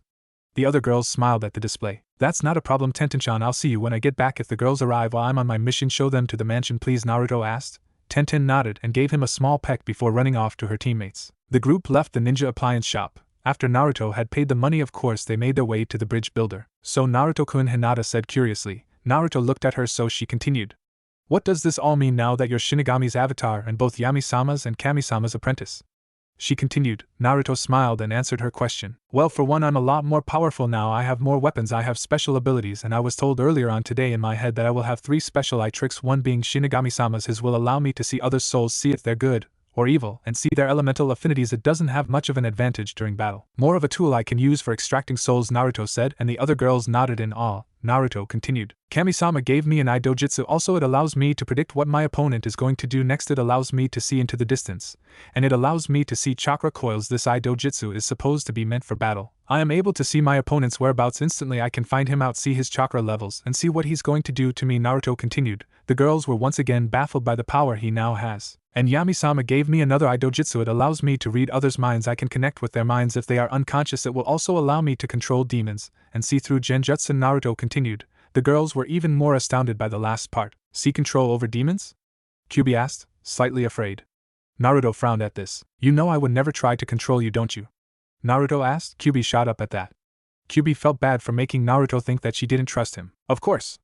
Sorry, I was thinking back to the Uchiha and Senju clan, the 2 founding Konoha clans. It was said that the Uchiha's Sharingan could control demons if the Sharingan was at the right level, and the first Hokage, who was part of the Senju clan, found a way to control us." Kyubi eyed as frantically as she tried to make sure Naruto didn't take it the wrong way. Naruto smiled and nodded his head. "It was just a misunderstanding." "I see, no problem then," Naruto said happily as he grinned at his little fox.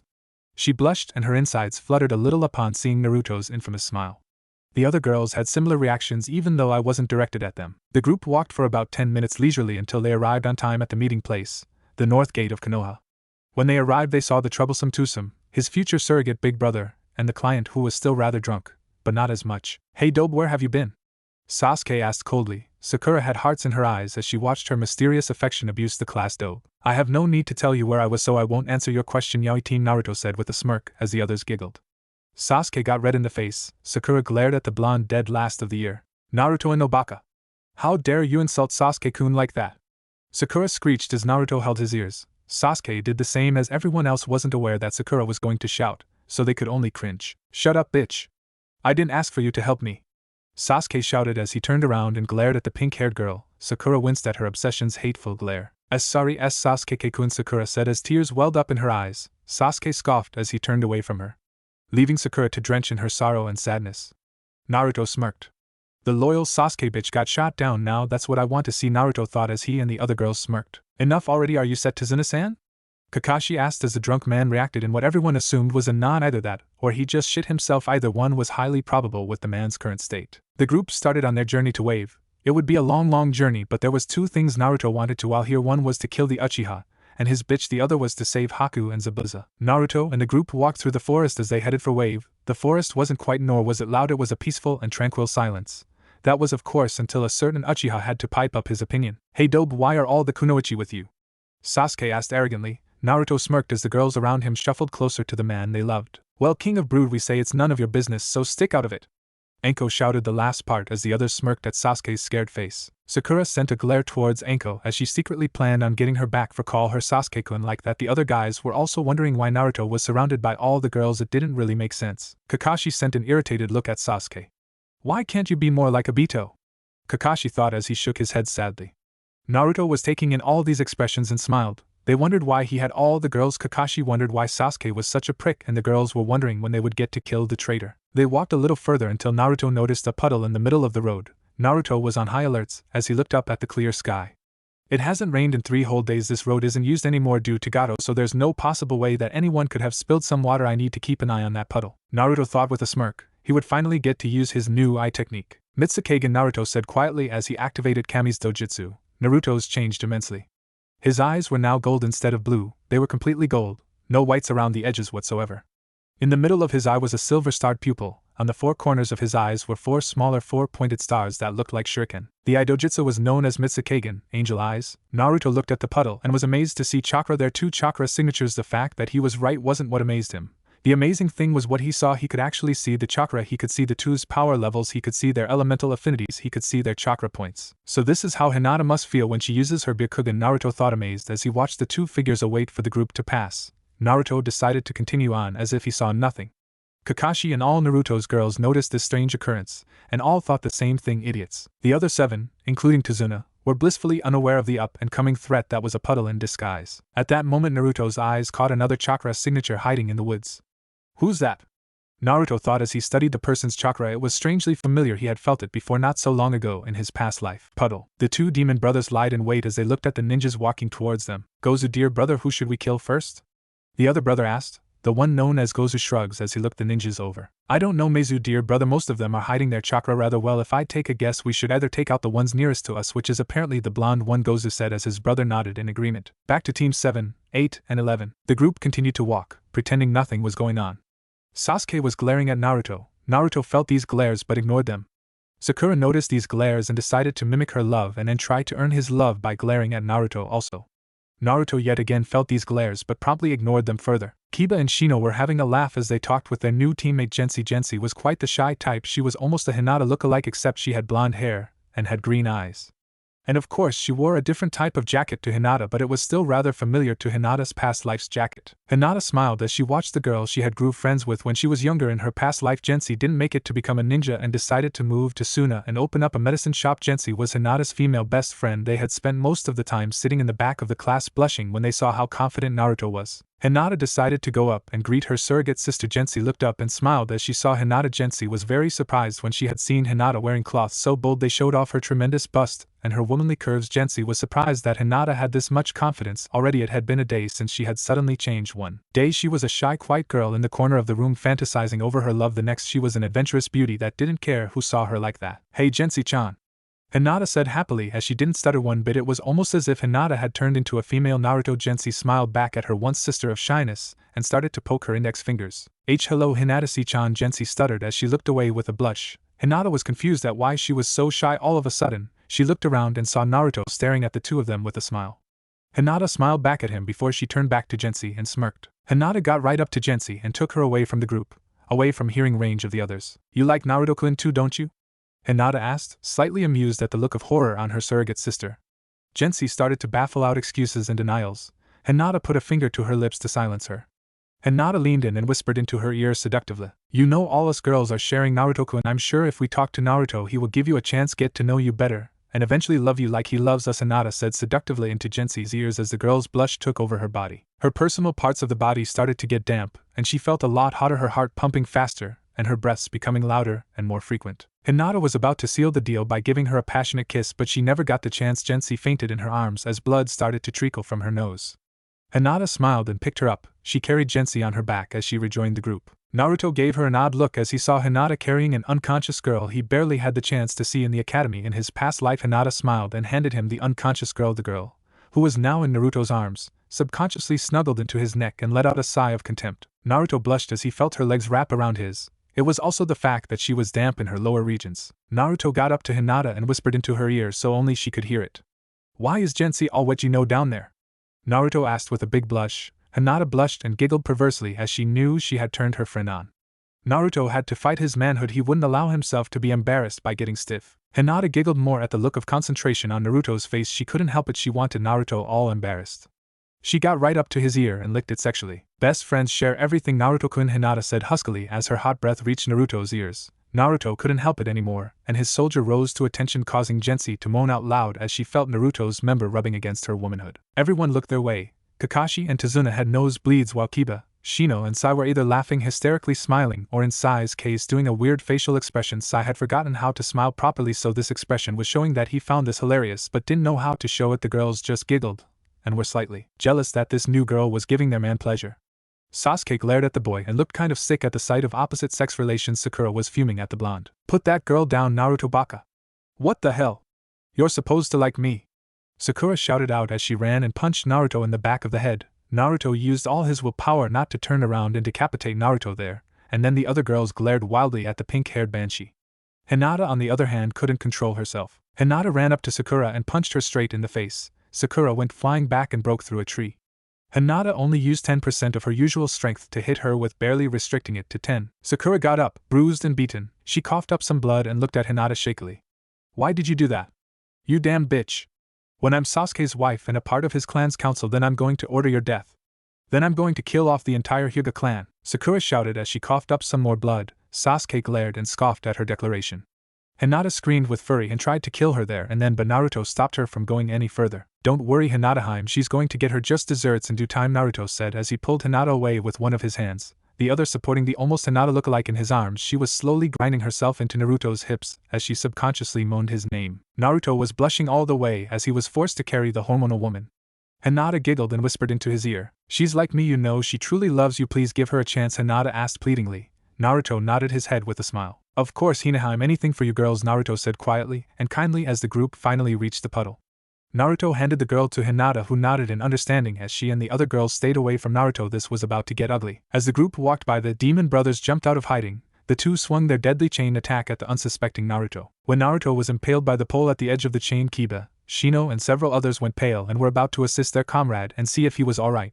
But before they could think of the smallest detail on what to do, Naruto poofed into no existence. The two demon brothers were about to launch an attack at Kakashi, completely ignoring the fact that the person they had just attacked had vanished. Even academy students knew better. But before they could use another subordinated attack, they fell to the ground unconscious. Naruto stood on a pillar he made of earth with a weird eye dojutsu blazing in all its golden glory. The entire group gasped as they looked into the eyes of their blonde teammate and friend. No longer were his eyes the deep blue that held so much kindness and gentleness, they were gold and powerful. Naruto's eyes had changed into a golden Sharingan. The entire eye was fully gold with a silver-starred pupil in the middle. He had two silver tomos on opposite ends of the golden Sharingan.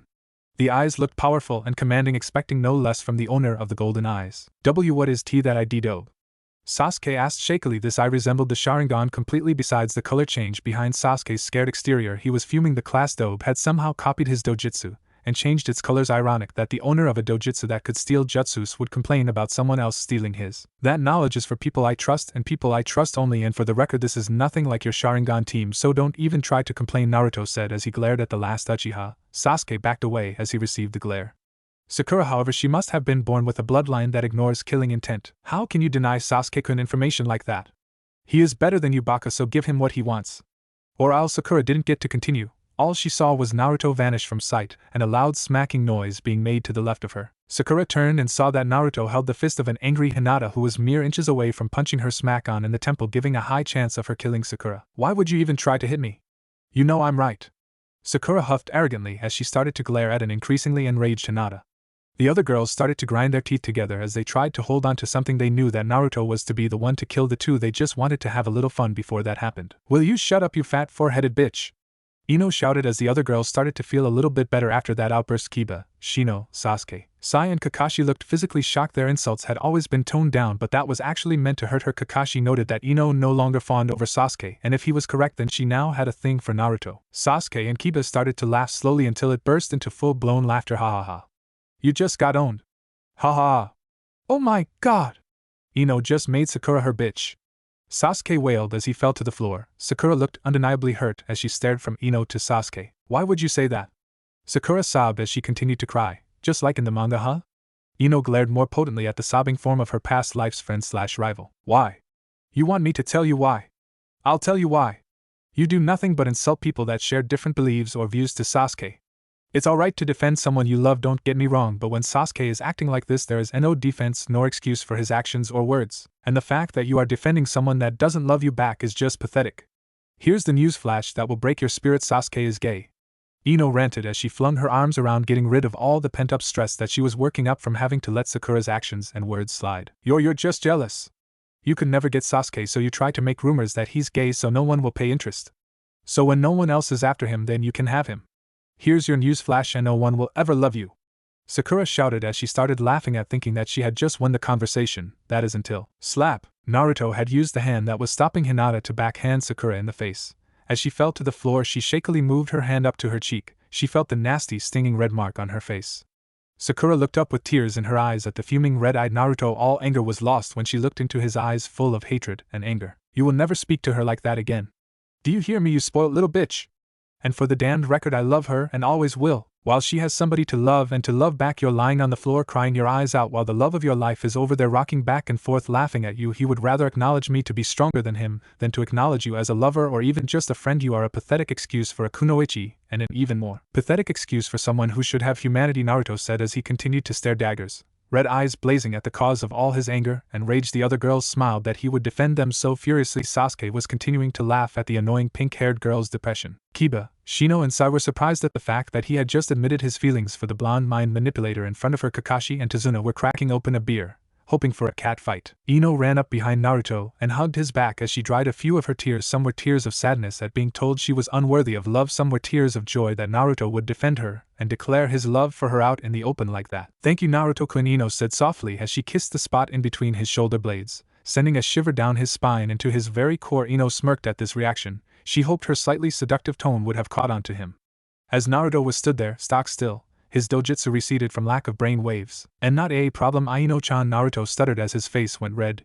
Ino wrapped her arms around his waist and started to stroke his stomach, going a little lower every time before she could grab a hold of her prize. She was interrupted by a loud cough coming from Kakashi. This alerted Ino back to the present situation. She blushed as she saw all the sly looks of the girls and all the flustered looks on the boys except Sasuke. That is, he looked on in disgust at the display of emotions and opposite-sex relations. Sasuke never believed that opposites attract, therefore his belief that he was strong so kunoichis must be weak, and that was his state of mind. Naruto, if you haven't forgotten, there are 2 unconscious ninja at your feet. Could you please tie them up? Kakashi asked as Naruto nodded his head. Naruto lifted the 2 fully grown men and slumped them against the shoulder with ease. He carried the 2 to a tree and tied them up using their own chain. Kakashi took Tazuna away and started to ask him why ninja were after him. After a very sad sob story, the 2 walked out of the woods. Only Naruto had heard the conversation due to his kitsune hearing abilities. Alright teams, this is now an A rank mission. We have to decide, do you feel ready to continue? Do you feel you are ready to fight ninjas?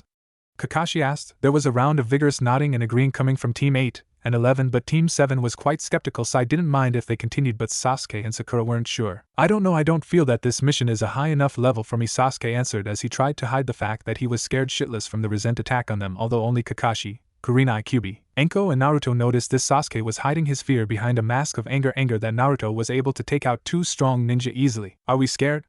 I don't believe it, the almighty Uchiha-sama is actually scared. What a surprise, Naruto said sarcastically as he sighed. The other girls smirked at Sasuke's obvious irritation. While Sakura wasn't paying any notice, she was still in the same position crying. Well, from majority vote it's official, we go on, Kakashi said surprisingly enthusiastically. The others grinned at the sight of the fuming Uchiha. What do you mean? I said no. And when I say something it goes without question.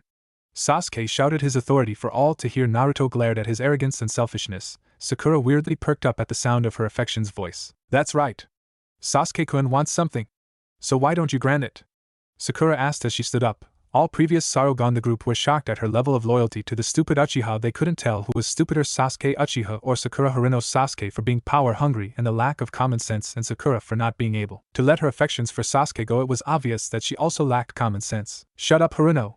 This isn't about Sasuke, Naruto roared as he looked at his future lover's wife's murderer. It took all his strength not to kill her and the Uchiha, but he managed to get his emotions under control and carry on. Sakura was shaking in fear. Had she done something so wrong? She looked around the group and noticed most of the group giving her glares or unwelcoming stares. The first demon brother moaned as he came to, followed shortly by his brothers.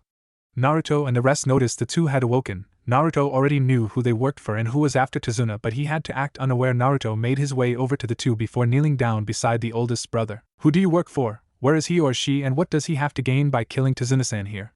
Naruto asked as the eldest brother smirked and gave an arrogant chuckle. Why should I tell you, kid? What could you possibly do? A genin fresh out of Konoha. Pathetic. The 2 brothers laughed as Naruto smirked with them. When the 2 brothers noticed the smirk, it made their blood run cold. I will show you exactly what I can do, Naruto said as his eyes began to change. His eyes changed from his ocean blue into a glowing blood red. In the middle of his eye was an orange pupil. Around the edges was a swirling orange flame shape that kept moving around his eyes. changing shape like a lava lamp as Naruto stared into the eyes of the eldest demon brother. He began to scream. Naruto smirked as he started to explain. I put your brother in a demon genjutsu. Only my eyes could make such a genjutsu, and only a master could disperse it. Tell me what I need to know, or I will enter his mind and find out myself. If you tell me now, I will let the two of you go so long as you don't go back to your masters, and I can tell if you do, and if you do then I can assure you will die, Naruto said coldly as the youngest brother watched his older brother wither, wince and scream in agony. Okay. The youngest brother quickly blurted out. He didn't want his brother to feel any more pain. Naruto smirked and deactivated his genjutsu. The youngest brother began to tell the group of who he was being led by and why he wanted Tazuna, Zabuzaha, and his apprentice Haku. I suppose the two guys have reasons for doing this? Naruto asked as the youngest brother smirked. Haku is a girl, you dunce. The youngest brother laughed as Naruto's face went pale. So she was a girl. Thank God. Thank you, Lord in heaven. I thought I was turning gay or something. Naruto mentally cheered inside his mind. He thought that Haku was a boy, but he was relieved that Haku-chan was actually a girl. Naruto was thinking things on the line as, how am I supposed to fight a girl now, and such? Anyway, we told you all about our master. It's time for you to stick to your part of the deal, the eldest brother said as he finally calmed down from all the mental trauma he experienced. Naruto nodded and released the chains. The two walked their way back to the inn that usually housed Nukenin. The group turned around and made their way to Tazuna's house. The group traveled through the forests and to the lake. At that point they had hit a small problem in their mission. There's only 2 boats, which means that one team can't go on, Sakura said as she stated the obvious. Sasuke smirked and jumped on one of the boats. Like hell am I staying here? I'm going on the boat, Sasuke demanded as he sat down selfishly. Sakura grinned and jumped on the boat with him. I'm with Sasuke-kun, Sakura stated as she sat down next to him and smiled widely at him. Sasuke grunted and looked away, disgusted by the actions made by his teammate. Naruto smirked at the look he gave. It was at that point Naruto had an idea. How about this? Me, Anko-chan, Kure-chan, Q-chan and Kakashi-sensei will walk on the water while Team 7 goes in one boat and Team 8 goes in the other, and Team 11 will split up and go in either of the boats, Naruto said as the group nodded. Some nodded weirdly. Walk on water. It wasn't possible, was it? Sure enough, as the groups boarded the ship, Naruto, his older mates and Kakashi started to walk on water like it was a pavement or a street. What are you? Kiba asked Naruto as he walked on the water beside him. Naruto smirked at the male group's amazement. I am the Ramen King, Naruto said enthusiastically yet mockingly. I'm Naruto Uzumaki, of course, Naruto continued as he started to act seriously. The girls giggled at his behavior while Kiba merely chuckled at his friend's childishness. Shino made an almost undetectable buzzing noise that meant that he was amused. Kakashi shook his head, slightly amused at the child's antics. Kakashi decided he had shook his head enough times to get the meaning across, so he pulled out his favorite orange book and shoved his nose in it. Sasuke looked disapprovingly at Naruto as he continued to brood. Right, will you lot shut up? You're gonna get us all caught. The boat rower quietly yelled. Naruto stuck out his tongue in a childish fashion. As if I would kick their asses. Naruto quietly yelled back, making all the girls giggle more as Naruto struck a heroic position, using one foot to rest of the boat and the other on the water. After a 30-minute walk/ride, he group arrived at Wave. It was a horribly poor town. People there seemed to be worse off than even some of the worst towns Naruto had traveled to in his past life. This village always took first prize. Naruto decided that this time he would make a bigger difference. He would do whatever he could. He promised himself this. A small boy, about a year younger than Inari, walked past the group. He was severely malnourished, the worst he'd seen in the village so far. Naruto decided this was enough. A small tear ran down Naruto's face as he saw the poor child. The child seemed to be breathing raspy and had a limp to his step. Clearly due to the bloody rags on the child, it indicated he had been attacked. Naruto walked up to the child, who decided to sit down on a tree stump to catch his breath. The boy looked up as he noticed the shadow. His look was first a look of fear as the child noticed someone approaching him, but when he saw the kind, sad look on the older blonde's face, it helped him relax, if even a little. Excuse me, what's your name? Naruto asked kindly as he knelt down to the child's height. The small child shivered a little under the fear, but nevertheless the older boy's kind voice brought strength to his own. And my name is Vlad, the boy known as Vlad said as he looked into Naruto's carrying blue orbs. Naruto smiled down at the child. Well, Vlad, do you have a family? Naruto asked kindly again, trying not to sound as if he was being intimidating. Vlad nodded shakily as he pointed down the street to a shack that was very run down. I live there with my mom and dad, Vlad said as he looked back at the older blonde who had yet to name himself. Well, Vlad, my name is Naruto, and I want to help you, Naruto said, and Vlad looked rather unsettled.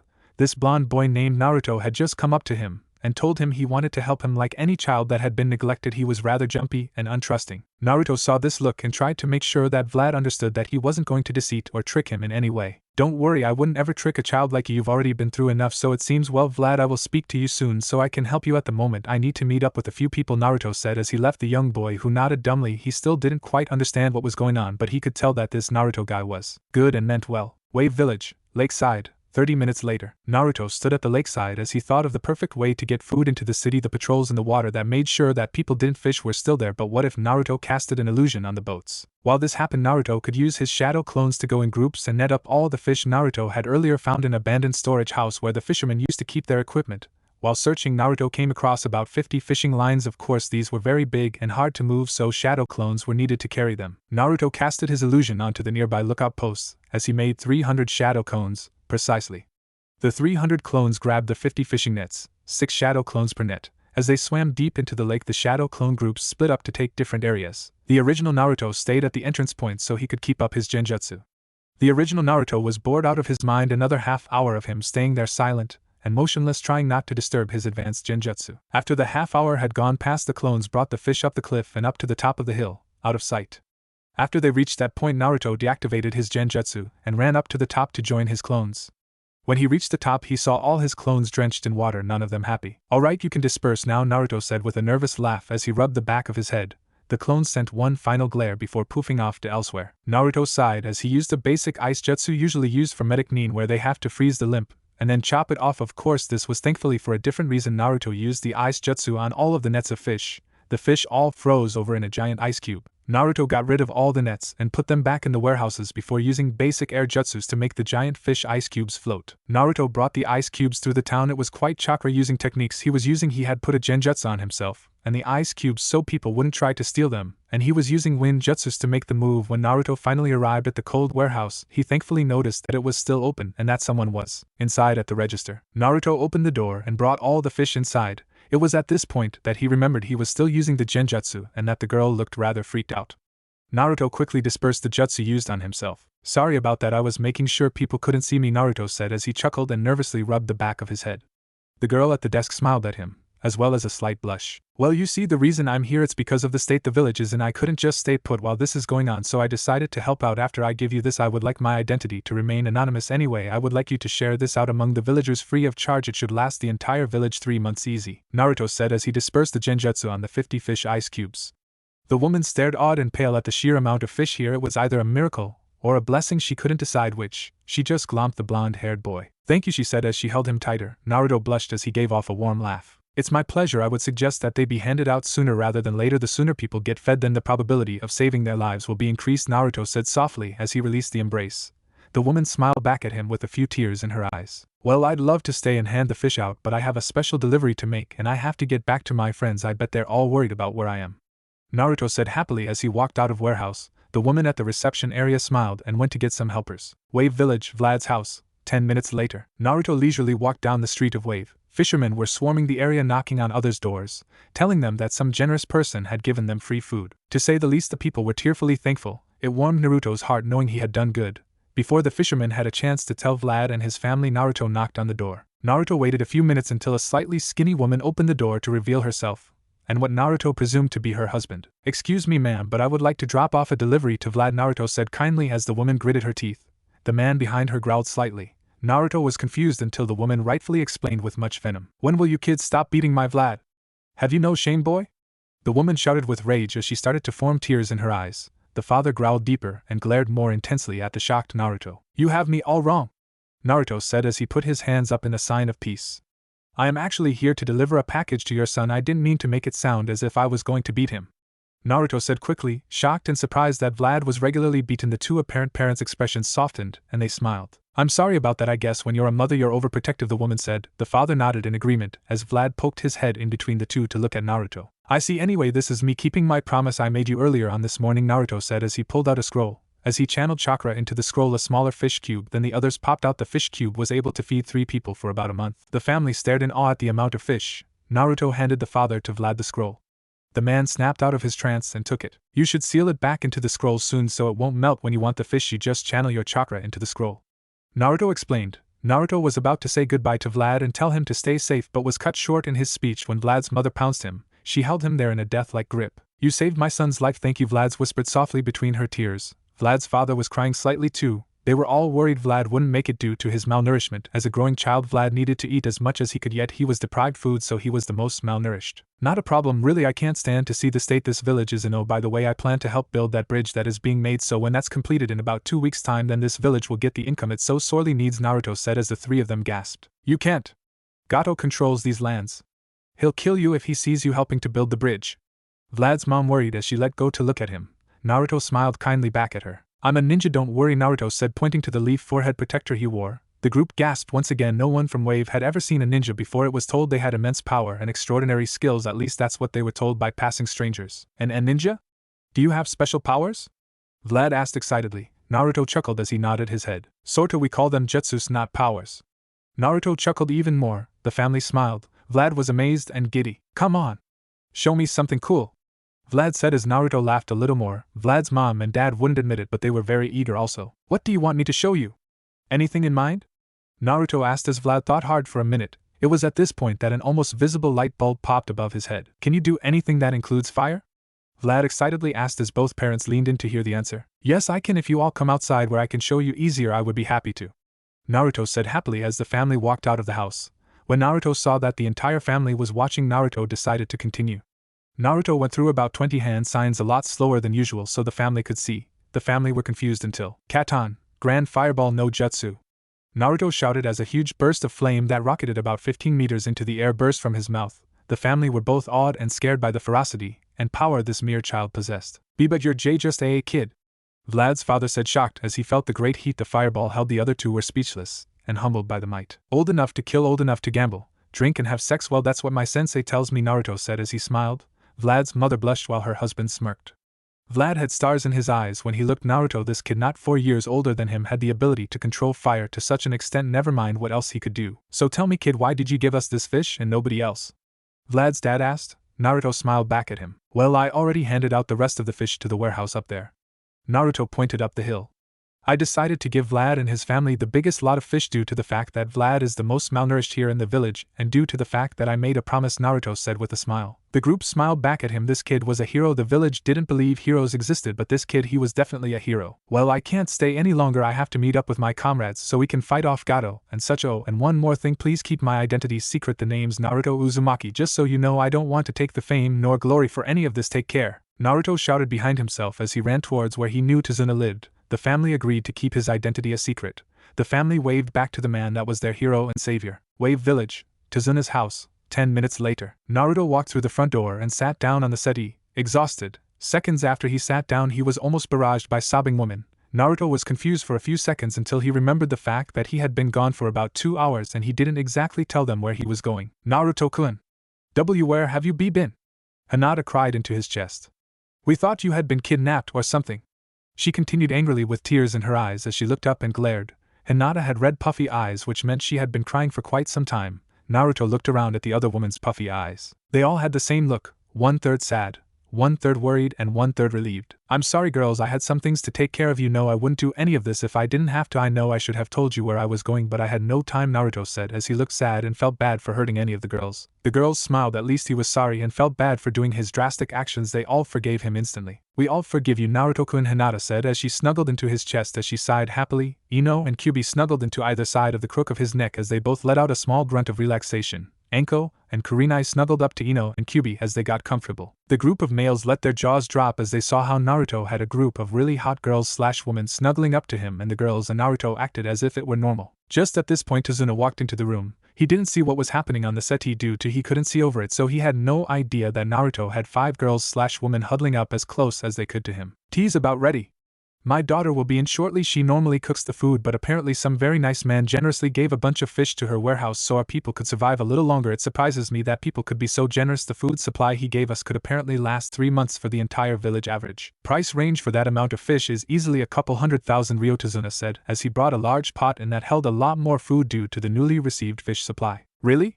Wow, that's a really kind thing to do. I hope we meet this person. I would like to thank him for being so kind, Hinata said kindly. Naruto sighed quietly in relief. Thankfully nobody knew it was him that caught and gave away the fish. As the food was served to everyone, Naruto ate quietly for once. That extra chakra signature that he felt during the woods, it felt familiar, but not so familiar that he would remember it for being good if it wasn't a good chakra. What was it? He had to ponder this further later on. At this point Naruto didn't notice a rather happy woman enter the house. He was still in his own little world thinking things over Naruto sure had changed. Hello everyone. Are these the ninja that are helping us?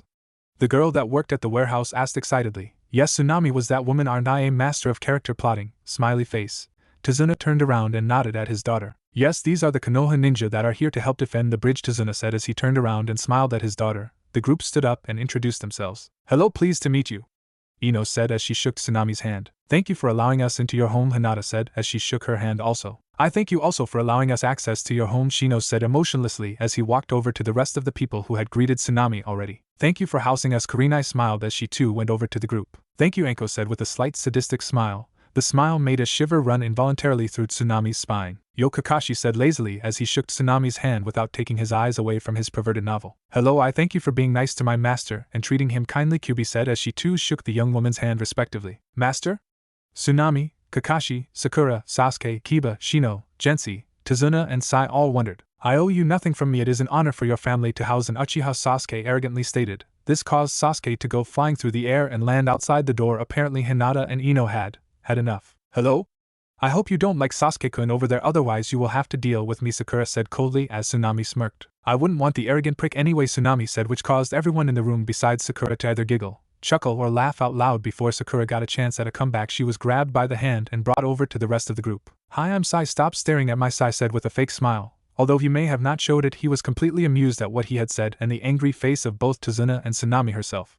Before Sai ended up with a black eye, he was dragged off to the side by Ino. Hi, thanks for everything you've done to help us. Maybe after all this you wanna hook up? Kiba asked with a sly smile. Tsunami blushed a bright red. Although Hinata would have beaten her hands down before she could babble excuses, he was hit over the head by Hinata, who dragged him off to the side. Hey Naruto Baka, introduce yourself, and don't babble too long about how much you love ramen, Sasuke said with an amused huff. Naruto awoke from his trance and made his way to the front. When he did, Tsunami saw that it was the boy who gave her the fish. Hey! You're that kid that gave us all that fish, Tsunami said as Naruto's face shot up and paled. Now he was gonna get suffocated. The girls looked at Tsunami and then at Naruto. They smirked. They knew why he was panicking, and he had all the reasons to panic before Naruto could deny or try to down his actions. He was glomped by all his mates. Mates meaning his lovers, so you know. Oh my god, Naruto, you are so kind, Ino said as she snuggled into him a little more. Naruto literally couldn't breathe as almost all of his body was covered with affectionate women that just wanted to be as close to him as possible. Naruto was currently getting his mouth eaten by Hinata, who was lying on his chest. Naruto was technically, if you think about it, getting mouth raped. After a couple or so minutes of all Naruto's loves having their fun with him, not that, they got off of him, leaving Naruto breathless and red in the face. What made all the other girls go red in the face was the fact that Naruto's soldier had stood at attention. He was very large for his age. Due to Naruto's breathless and dizzy state, he hadn't actually come to when it came to the mental department. He was still dazed and trying to find consciousness. Tsunami went red in the face and wide-eyed at the 15-year-old's bulge. No! You will not think such things about a 15-year-old boy. Tsunami's mind raged her disagreement to continue to look at it, yet her body was doing the opposite. If it wasn't for her brain, then Tsunami may have rode it like a horse for hours and hours and stopped thinking such things. The other girls licked their lips upon seeing such a sight. He was surely blessed by Kami and Yami. Hinata almost found her way walking towards Naruto's crotch, but she resisted due to the fact that Naruto would be embarrassed. She didn't care if the others saw her. Naruto's blessing was a curse for Hinata. It was a curse because Hinata had to resist it. All the guys in the room were wide-eyed. Also Naruto had every one of the girls. It made them depressed that they couldn't get a mass harem of girls for themselves. Naruto groaned as he stood up. It was at this point he had enough blood in his brain to notice that he was rather stiff. He immediately covered his manhood with his hands and ran to the nearest bedroom. Sorry about that, everyone, Naruto shouted out in fear that he would get hit for being perverted in the slightest. Hinata and his other lovers frowned as they walked in after him. Tazuna and everyone were still shocked. Tazuna thought this would be a good time to speak his mind. That kid's got 5 girls? Tazuna half answered, half yelled. He was completely and utterly shocked. The other guys nodded their heads stupidly, too shocked to acknowledge that Naruto, the class dope, had so many girls. Oh, Tazuna's house, bedroom. Naruto stood at the corner of the room, scared out of his wits, shaking slightly. The other girls were getting worried what was happening to Naruto. I am sorry. I didn't mean to dishonor you all like that, Naruto said, scared as hell, pale complexion and sweat coming off of him like mini rivers. The girls all gasped. You think you dishonored us all? Enko asked Naruto, who shakily nodded his head. Why would you think you dishonored us? Kurenai asked Naruto, who started to shake a little more. Because IG got an erection and he embarrassed you all, Naruto said as he started to hyperventilate. The girls were getting really scared now. It's okay. You did nothing wrong, Naruto-kun, Hinata shouted as the group glomped Naruto. Naruto at first thought they were going to attack him when they started running, so he flinched and braced himself. What made you so insecure that you think every time you have a physical reaction to us that you are doing something wrong? And if anything, we're flattered that we make you feel that way, Naruto-kun, Kyuubi said. The other girls nodded as they hugged and held onto him. Naruto sighed before he explained. In my past life, every time I would have a reaction like that or anything resembling perverted, then Sakura would hit me, Naruto said. He was going to continue, but he didn't get the chance. That was all that needed to be said. So that bitch made you think that what you're doing isn't normal? Ino asked, with the others gritting their teeth and subconsciously clawing into Naruto, who was trying not to pay attention to the sharp piercing female nails. What I did was normal, Naruto asked. That was all the girls needed. Right. That's it. We're having a pink-haired cow for dinner tonight, Ino said, who stormed out of the room followed by 5 very angry kunoichi brandishing weapons. Naruto was too scared, confused and shocked to move. When he did, he let out a yelp of understanding. Once his brain started to work, he ran out of the room to hear a bunch of crashing going on. All 5 girls were using highly synced combos with perfect timing and precision. Sakura was the one being used for the combos. Kakashi tried to stop the group but was effortlessly pushed aside. Besides all the damage being done to Sakura, there was no damage being done to the furniture or the surroundings at all, for that matter. Stop!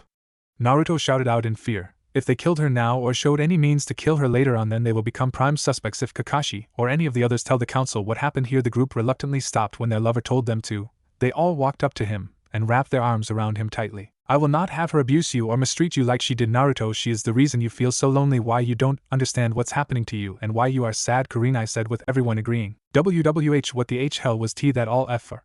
Sakura spluttered angrily as she tried to stand, although she was too badly bruised and beaten. In fact, she was so badly beaten that she began to cry again. Because you selfish bitch. You made our man's life a living hell. You know, because of you he thinks that because he has physical feelings for us, then he is dishonoring us. You made him think that if he shows us physical love, then he is mistreating us. You're a monster with pink hair, Ino shouted, with the others agreeing with a grunt and a glare. The guys scowled with anger. How could Sakura be so cruel? What he does is wrong. He's the class dope, and all he does is fawn over me while I try to get Sasuke to love me. He's a pathetic loser, Sakura yelled. She was going to continue with her insults but found herself motionless, and then everything went dark for her. Hinata, once Sakura had started to insult Naruto, had used her Juken strike to close all of her chakra points, and to add salt to the wound she also knocked her unconscious. Sakura landed with a loud hollow thud.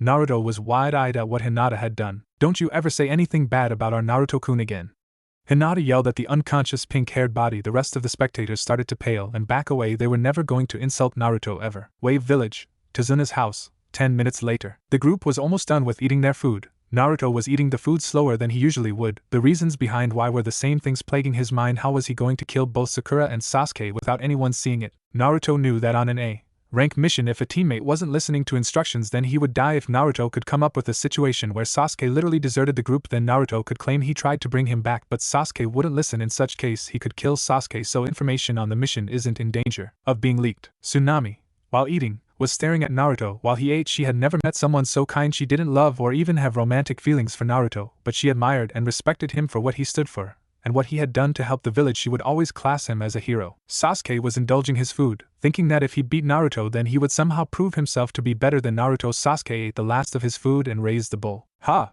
I beat the dobe. What a shocking turn of events. The prodigy beats the dead last. Never saw it coming, did you? Sasuke sarcastically asked as he smirked. Sakura voiced her affection for Sasuke once again. The rest of the group just glared at Sasuke. It was this point all attention was adverted to a small boy wearing a beach hat who walked into the room. He looked very depressed and depressing like he used to. Naruto noticed the small boy known as Inari walk into the room. Naruto smiled at Inari. He knew what was coming. Hey there kid, what's your name? Naruto asked kindly. Inari scowled and gritted his teeth when he was asked this question. It's none of your business, Inari shouted in rage. Naruto wasn't expecting this. What was happening? Things were changing. Inari was never this bad. Tsunami never kept staring at him, and Tazuna would regularly insult him until he proved himself. Not to mention the chakra in the woods. Was he changing the future without realizing it? Well, I think you'll find it is. I am the ninja here to escort and protect your grandfather. As an extra added feature, we also protect his family, so to protect you the basic thing I need to know is your names, Naruto said seriously as he put his hands together and up to his face as he stared at the child. Inari glared back at him. Protect us? You won't be able to protect yourself from Gato. Gato has forced suffering on all our lives. He's made our lives a living hell. And then you ninjas waltz in, not a scar on you. You all lived perfectly good lives with plenty of creature comforts. Grandfather made this house with his own 2 hands. We had to live here, barely even eating. Inari shouted with a red angry face. Naruto was fuming on the inside, but he let it go. He got up and tried to walk out of the room before he lost control. Where do you think you're going, ninja? The demon Gato will kill you! Inari shouted in rage as Naruto clenched his hands but kept walking.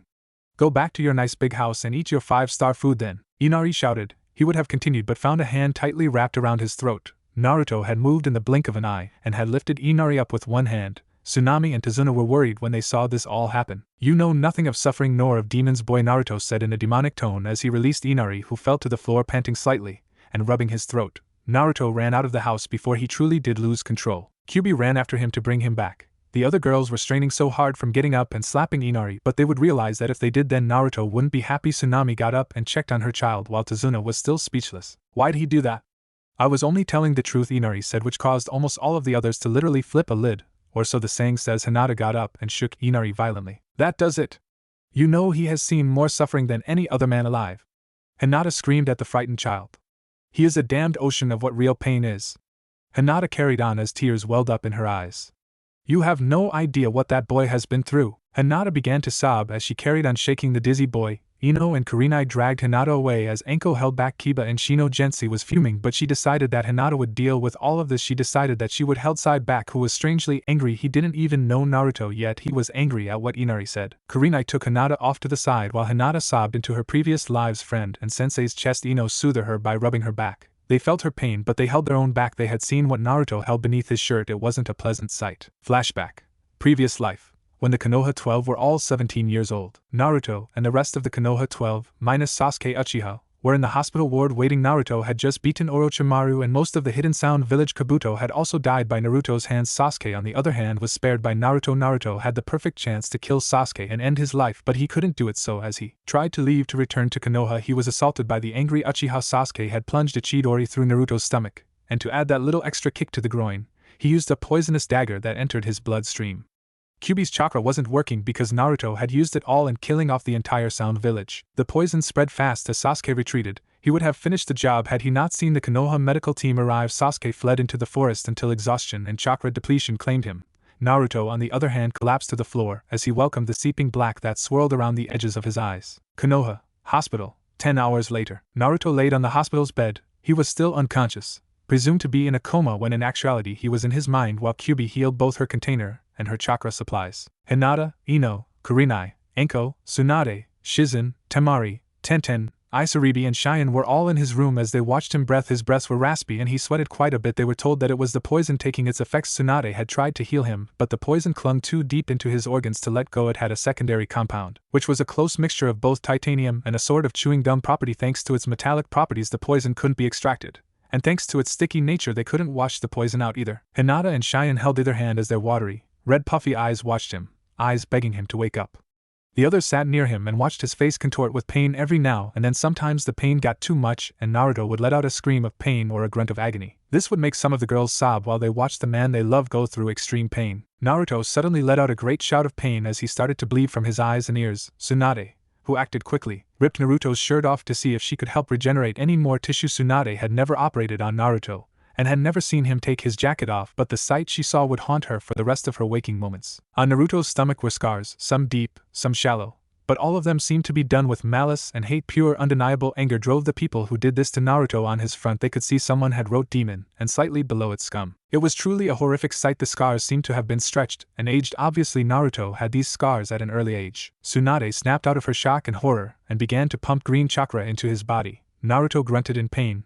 The extra chakra helped Kyuubi to pump her chakra freely through Naruto's, thus healing him rapidly. The poison's toxins were broken down to harmless particles and neutralized by Naruto's blood cells.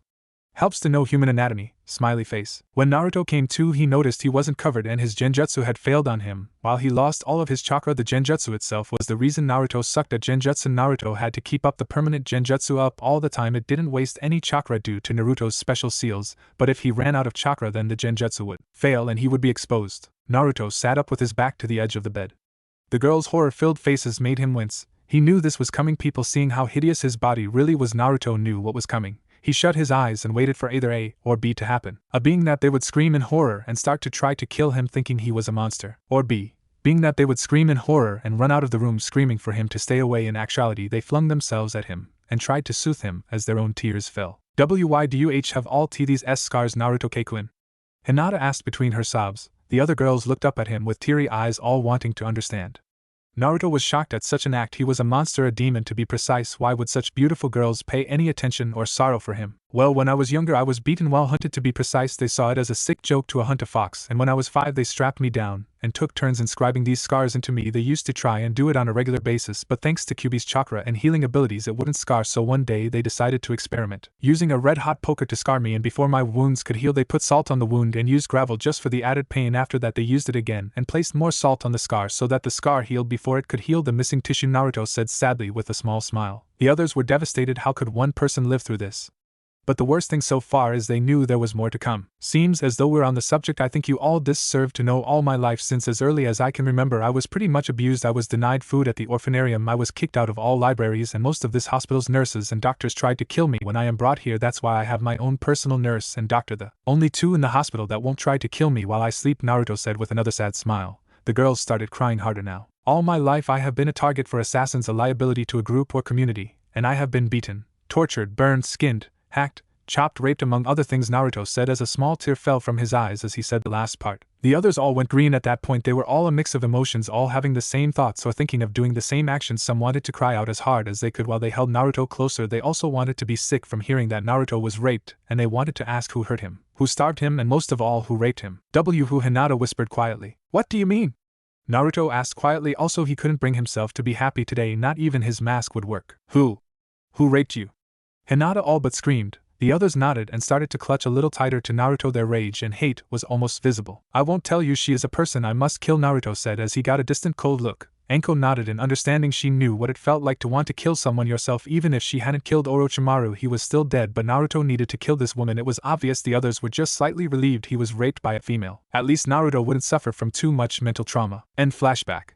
Tazuna's house, dining room. Hinata had mostly calmed down now. She had stopped crying and now she sat on the settee with Anko hugging her left side and Kurenai hugging her right. Ino sat down over the three of girls/women's laps as Hinata massaged Ino's lower back, which she moaned as Hinata's nimble fingers worked their magic. Inari was still pretty shook up about what had happened.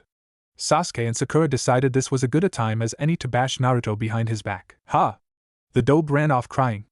Probably crying about the fact that he is nothing to an Uchiha. Sasuke convinced himself his words were the truth. Before he could gloat about it, he found that Anko had launched him out the door. The door thankfully didn't break, but it was slightly shook up and maybe loosened. Sakura saw this as a perfect time as any to be the one to help Sasuke and earn his love. Why did you do that? It wasn't. Sakura didn't continue as Anko quickly punched Sakura out of the same door. I have had enough of your shit. If you continue to bash my man, then I will get Manda to eat your souls. Anko shouted angrily as she shut the doors behind her. She looked back at the group who had dispatched. The guys deciding to go to bed early while the girls sat together. Anko smiled and walked back to them. Gensi was still blushing that they were all close together. She secretly hoped that Naruto would allow her to join his group. Wave Village, clearing in the woods. Naruto had run for some time. He felt the Kyuubi's chakra while his chakra run through him. Naruto looked at his now clawed hands and felt his now sharp canine teeth. I really am a demon, Naruto said sadly as he continued to look at his claws. All of a sudden he felt he had been tackled. When he hit the floor, he rolled over and clung to his attacker, pinning the assailant to the ground. When he noticed it was Kyuubi, he was confused. When he looked into her eyes, he was even more confused. She had tears welling up and falling from her eyes. Please don't ever say that. You don't realize how much it hurts us to hear you say that, do you?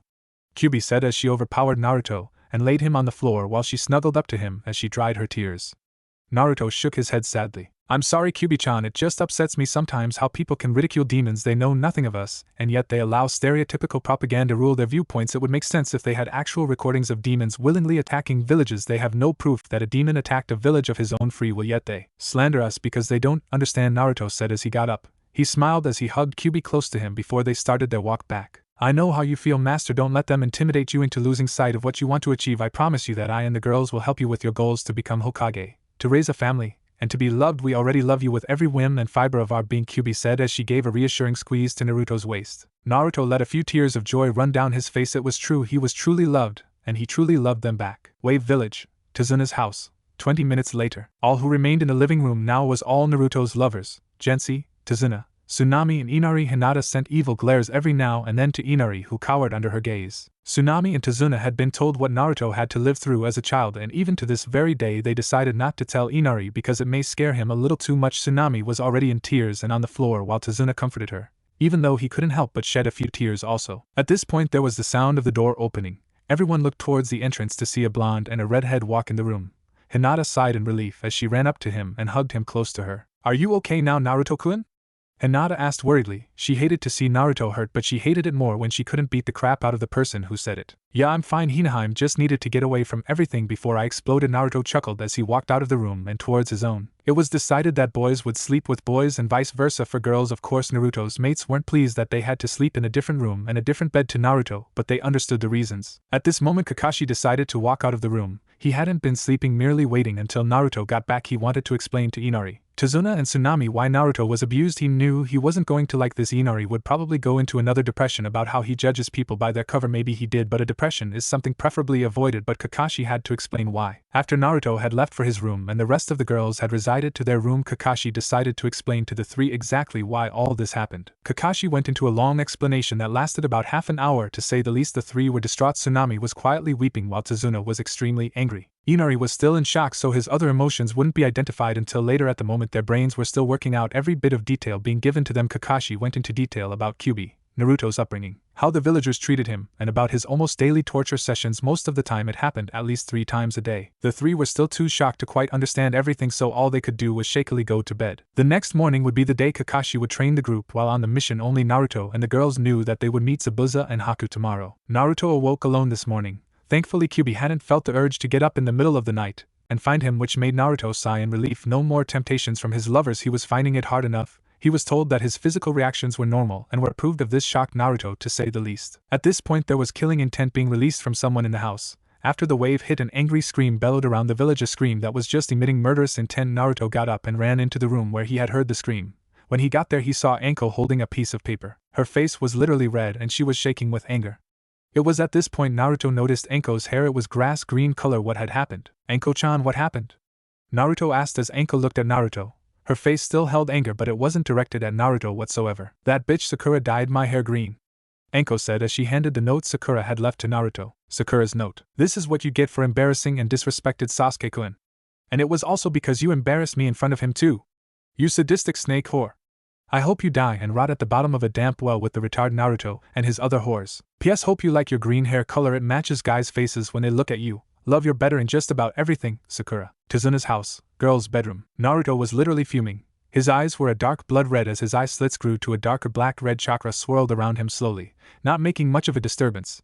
These characteristics alone caused Anko to turn to Kyuubi. Kyuubi-chan. Naruto's losing control again. Anko shouted as the note Sakura had wrote, rhyme, smiley face, turned into ashes as Naruto's chakra made the paper spontaneously combust. Kyuubi whipped her head around and came up to him. She used her hands as a sponge to mop up and absorb Naruto's red chakra. After the chakra had either been mopped up or had receded into Naruto, then did his eyes return normal and his other demon-like attributes cease to exist. Sorry about that, what she wrote just pissed me off. It really pissed me off, Naruto admitted as he started to rub his temples in concentration. I will not kill them yet, I will not kill them yet, I will not kill them yet, Naruto chanted in his head as he retained his mental stability. Not a problem, Naruto will get the bitch later on, Kyuubi said as she too composed herself. Kakashi was forced by the Uchiha to train him. Why does Kakashi train him willingly anyway? Kyuubi asked. Naruto smiled sadly at the things Kakashi had told him about his childhood and his friends Obito and Rin. Because on a mission when he was younger he was teamed up with an Uchiha. This Uchiha wasn't power mad and was mentally stable. Apparently his teammate, Obito, sacrificed his life to save Kakashi's, and that is where Kakashi's Sharingan eye comes from. Rin transplanted Obito's eye into Kakashi's while Obito lay dying, so Kakashi sees it as a personal objective to see that the Uchiha clan strive and succeed to honor Obito's memory, Naruto said sadly. Although he was sad about Kakashi feeling he needed to do this, he was even sadder knowing he was going to be the one to ruin his plans by killing the team. I see, well, there's always Itachi. Remember how he was actually a good guy but wanted his brother to succeed? Well, if we say he died on a mission, then he would have no purpose to stay in Akatsuki, although we would probably have to tell him who killed his brother at some point, Kurenai said as she got a thoughtful look. Naruto nodded as he got a thoughtful look too. This idea was rather good. He could bring Itachi back and reform the Uchiha clan, a clan to be ruled by a loyal, strong and intelligent ninja and not a weak emo Avenger team. I'll have to plan this out further later. Right now we have to meet up with the emo and the bitch. If I were you, I'd plan your revenge along the way, Naruto said with a smirk as he saw the twinkles in his lover's eyes. Hi, they said dreamily as they fantasized about torturing the pink-haired girl in any way possible. Naruto gave a chuckle as he saw the happy faraway looks in their eyes. Gensei, Kiba and Shino walked into the room along with Akamaru, who happily chimed in with a bark of greeting. Hey Naruto! Dude, you have to tell me how you get these girls. I'm having some difficulties, Kiba chuckled. I asked like 5 yesterday, and they all rejected me. I'm starting to think I'm undesirable, Kiba mock slumped. Naruto gave off a chuckle. Well, maybe you'd want to work on your pickup lines, not to mention the fact that you basically asked the entire group and not a single person. Naruto chuckled. Kiba sent him a weird look. You're one to talk. You got 5 girls. How come it's different for me? Kiba asked in a slightly disappointed tone. Naruto smirked. Well, I guess I'm just lucky. I'm lucky because I have multiple girls and women who love me. I guess in your case, if you want more women, then you're going to have to prove to them that you're a good person, and you care deeply for each individual, Naruto explained with Kiba nodding. Well, it's gonna be hard. We Inuzukas hate waiting. We're too energetic to be patient for more to join, but I do understand that it's the only way. I can totally understand how unfair it would be if favoritism was being used while with multiple mates. I hope I get a damned harem. That would be so cool, Kiba said in his usual hypertone. Before Naruto could continue, Kiba was out of the door. Lack of attention span, he really was a dog. Well, now that's done, I guess we should all start training in our own regime. Shino, could you please get Kiba back and bring him to the spot near the lake?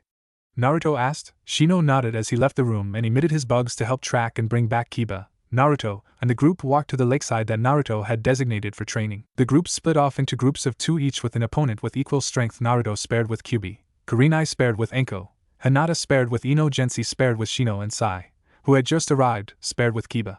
This went on for about an hour before they were told they could stop. Most of the groups were exhausted except for Naruto and his lovers. After their sparse session, they decided to teach Sai, Kiba, Shino, and Gensi how to walk up trees using chakra. Only it was a few hours before everyone had it down. It was almost time to assist Tazuna and his builders in building the bridge. The group decided to call it a day and join Tazuna. Wave Village, bridge outskirt. 10 minutes later. After 10 minutes of walking in silence, they made it to where Tazuna was standing. Team 7, consisting of Kakashi, Sasuke, and Sakura, stood at the beginning of the bridge. Sakura saw the green hair and smirked at her handiwork. Sakura gave a look of indifference, and Kakashi cocked an eyebrow. What's with the hair, Enko-san? Feeling the need to try something different? Kakashi asked in a bored tone. Tazuna saw the hair and had to stifle his smirk that was threatening to take over his face. Lucky for him, Enko hadn't noticed, and was sending glares at Sakura. Well, it wasn't really my choice. You see, the hairdresser who dyed my hair green did a dodgy job, and so payback will be issued to the little whore, Enko said as she sent one final evil glare at Sakura, who cowered under her gaze and went to hide behind Sasuke, who moved away from her. Well, anyway, I believe we should stay on course here, Kakashi said, completely missing the icy glares Enko was radiating. Team 7 and 11, could you please guard Tazuna and the other builders? Team 8, I would like you to scout the area. Seems as though you have a Hyuga on your team. Tracking won't be a problem, Kakashi said as the others nodded and did as asked.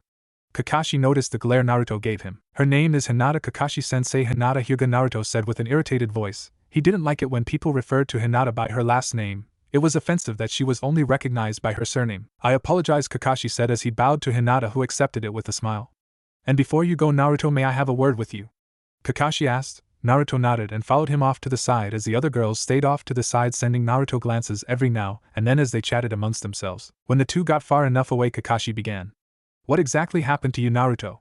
I mean, one day you were apparently dead last of your year, yet today you have proven yourself to be at least high Jonin level with your display of skill out there, and that is extremely impressive due to the fact you only did a few things. If I were to test your skill, you may be even stronger than high Jonin. And what's with those 2 eye dojutsus you used?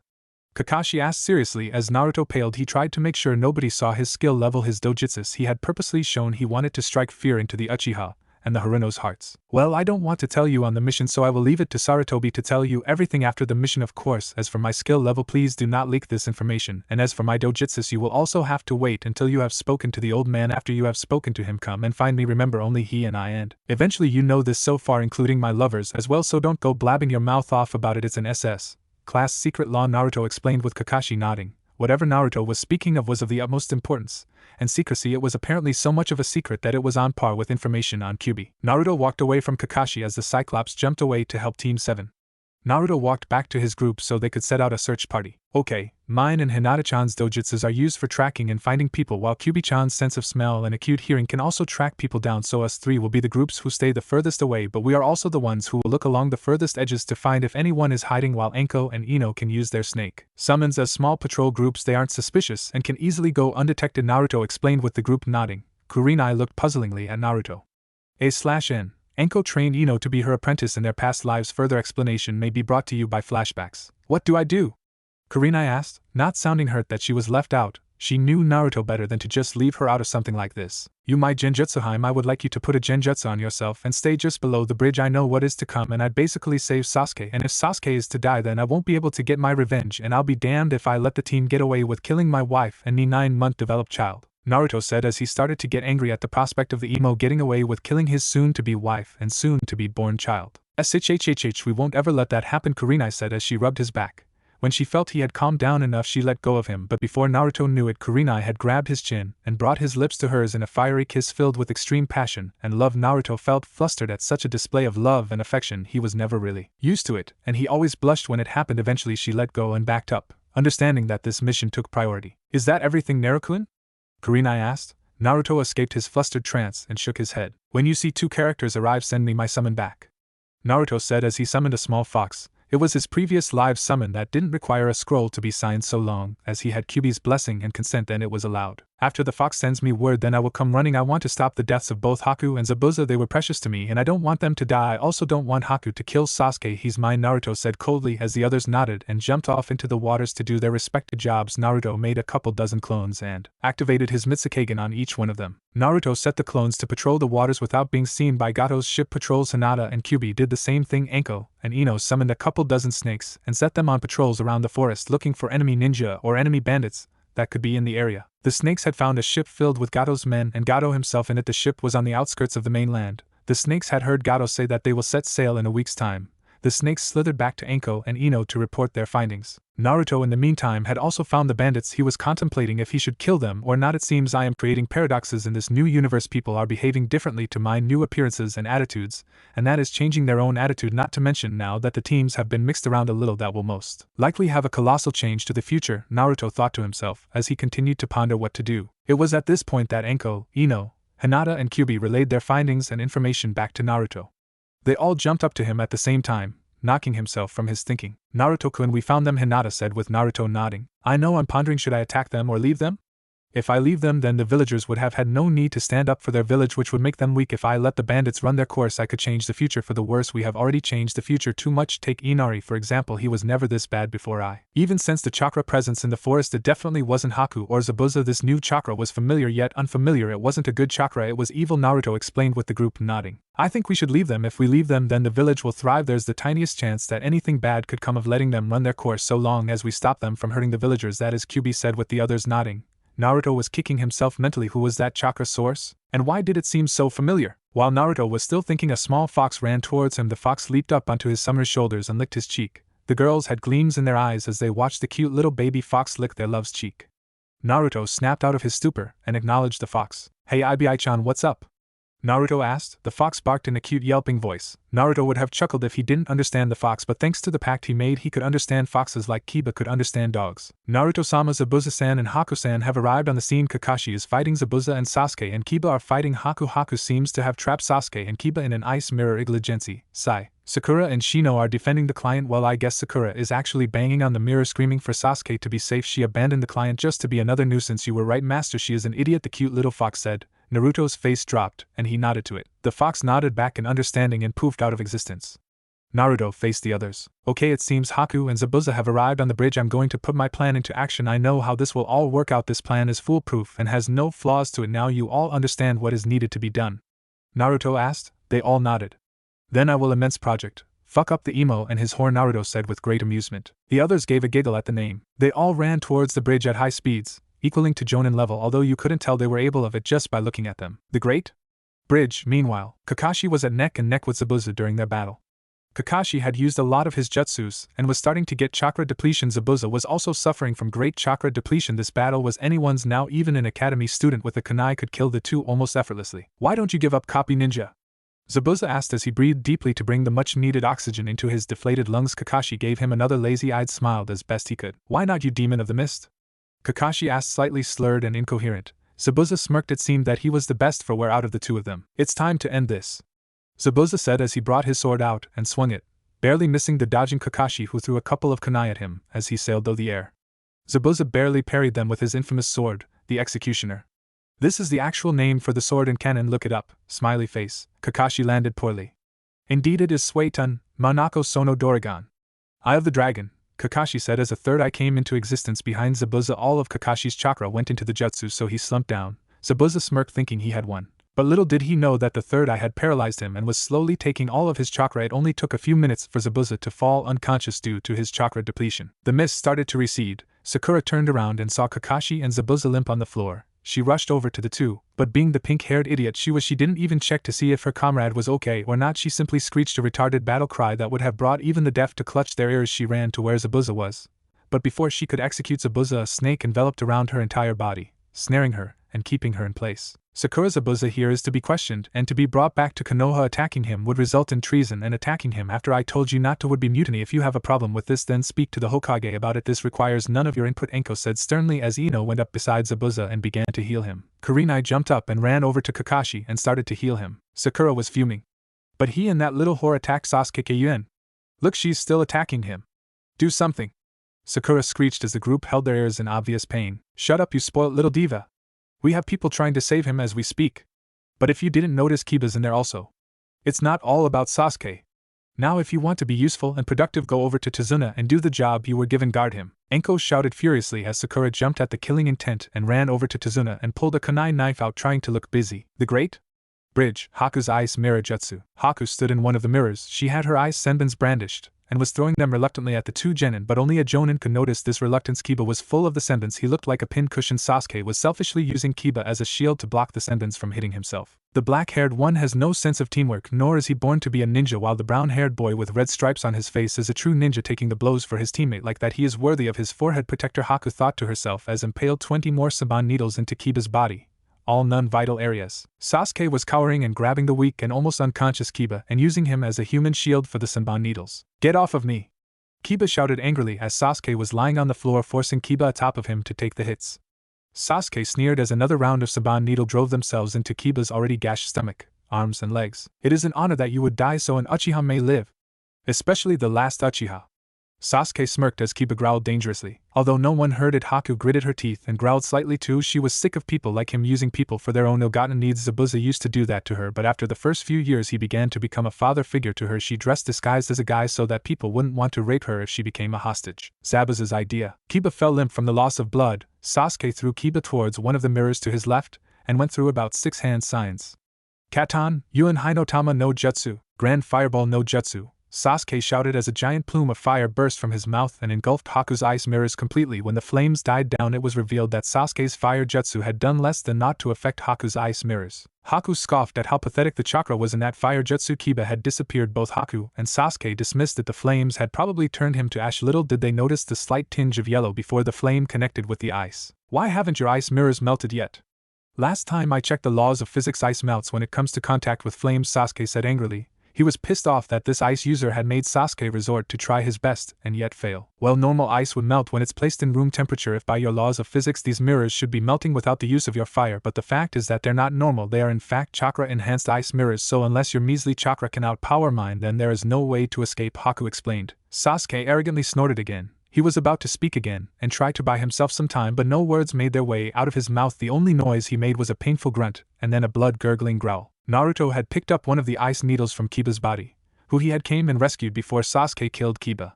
The needle in question was now sticking through Sasuke's throat, straight through his jugular. Naruto dragged the razor-sharp needle all across his neck until it came out. This left a horizontal line going across Sasuke's now half a neck. Haku was extremely surprised that his own teammate had just killed him. Sasuke went limp and fell to the floor with a hollow thud. Naruto looked back at Haku and almost hugged the ice mirror, but he remembered that she didn't know who he was and that she thought he was the enemy at the moment. Please do not see me as a threat, Haku-chan, Naruto said as Haku stiffened and froze. Pun, ha ha ha. How did this guy know who she was? How did he know she was a female disguised as a male? How do why you know who I am? And how do you know that I am a, Haku said, shocked and slightly scarred. A female? It's because I know you. It may seem far-fetched, but I'm actually from the future, Naruto explained. All previous fear left Haku as she scoffed. The future? You must think I'm an idiot or something, Haku said as she prepared to launch her attack. Naruto stopped her by bringing his arms up defensively and peacefully. Wait.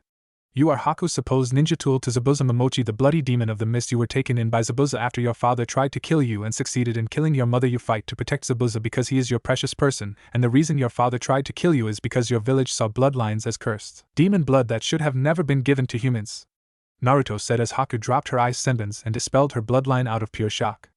How did this stranger know so much about her? Was he really from the future? How did you know that?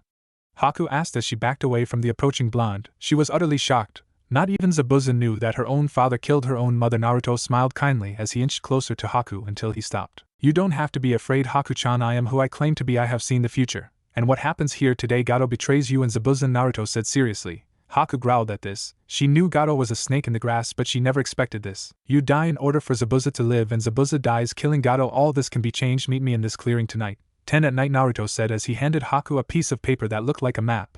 Haku looked at it, and recognized a lot of structures she knew around the village.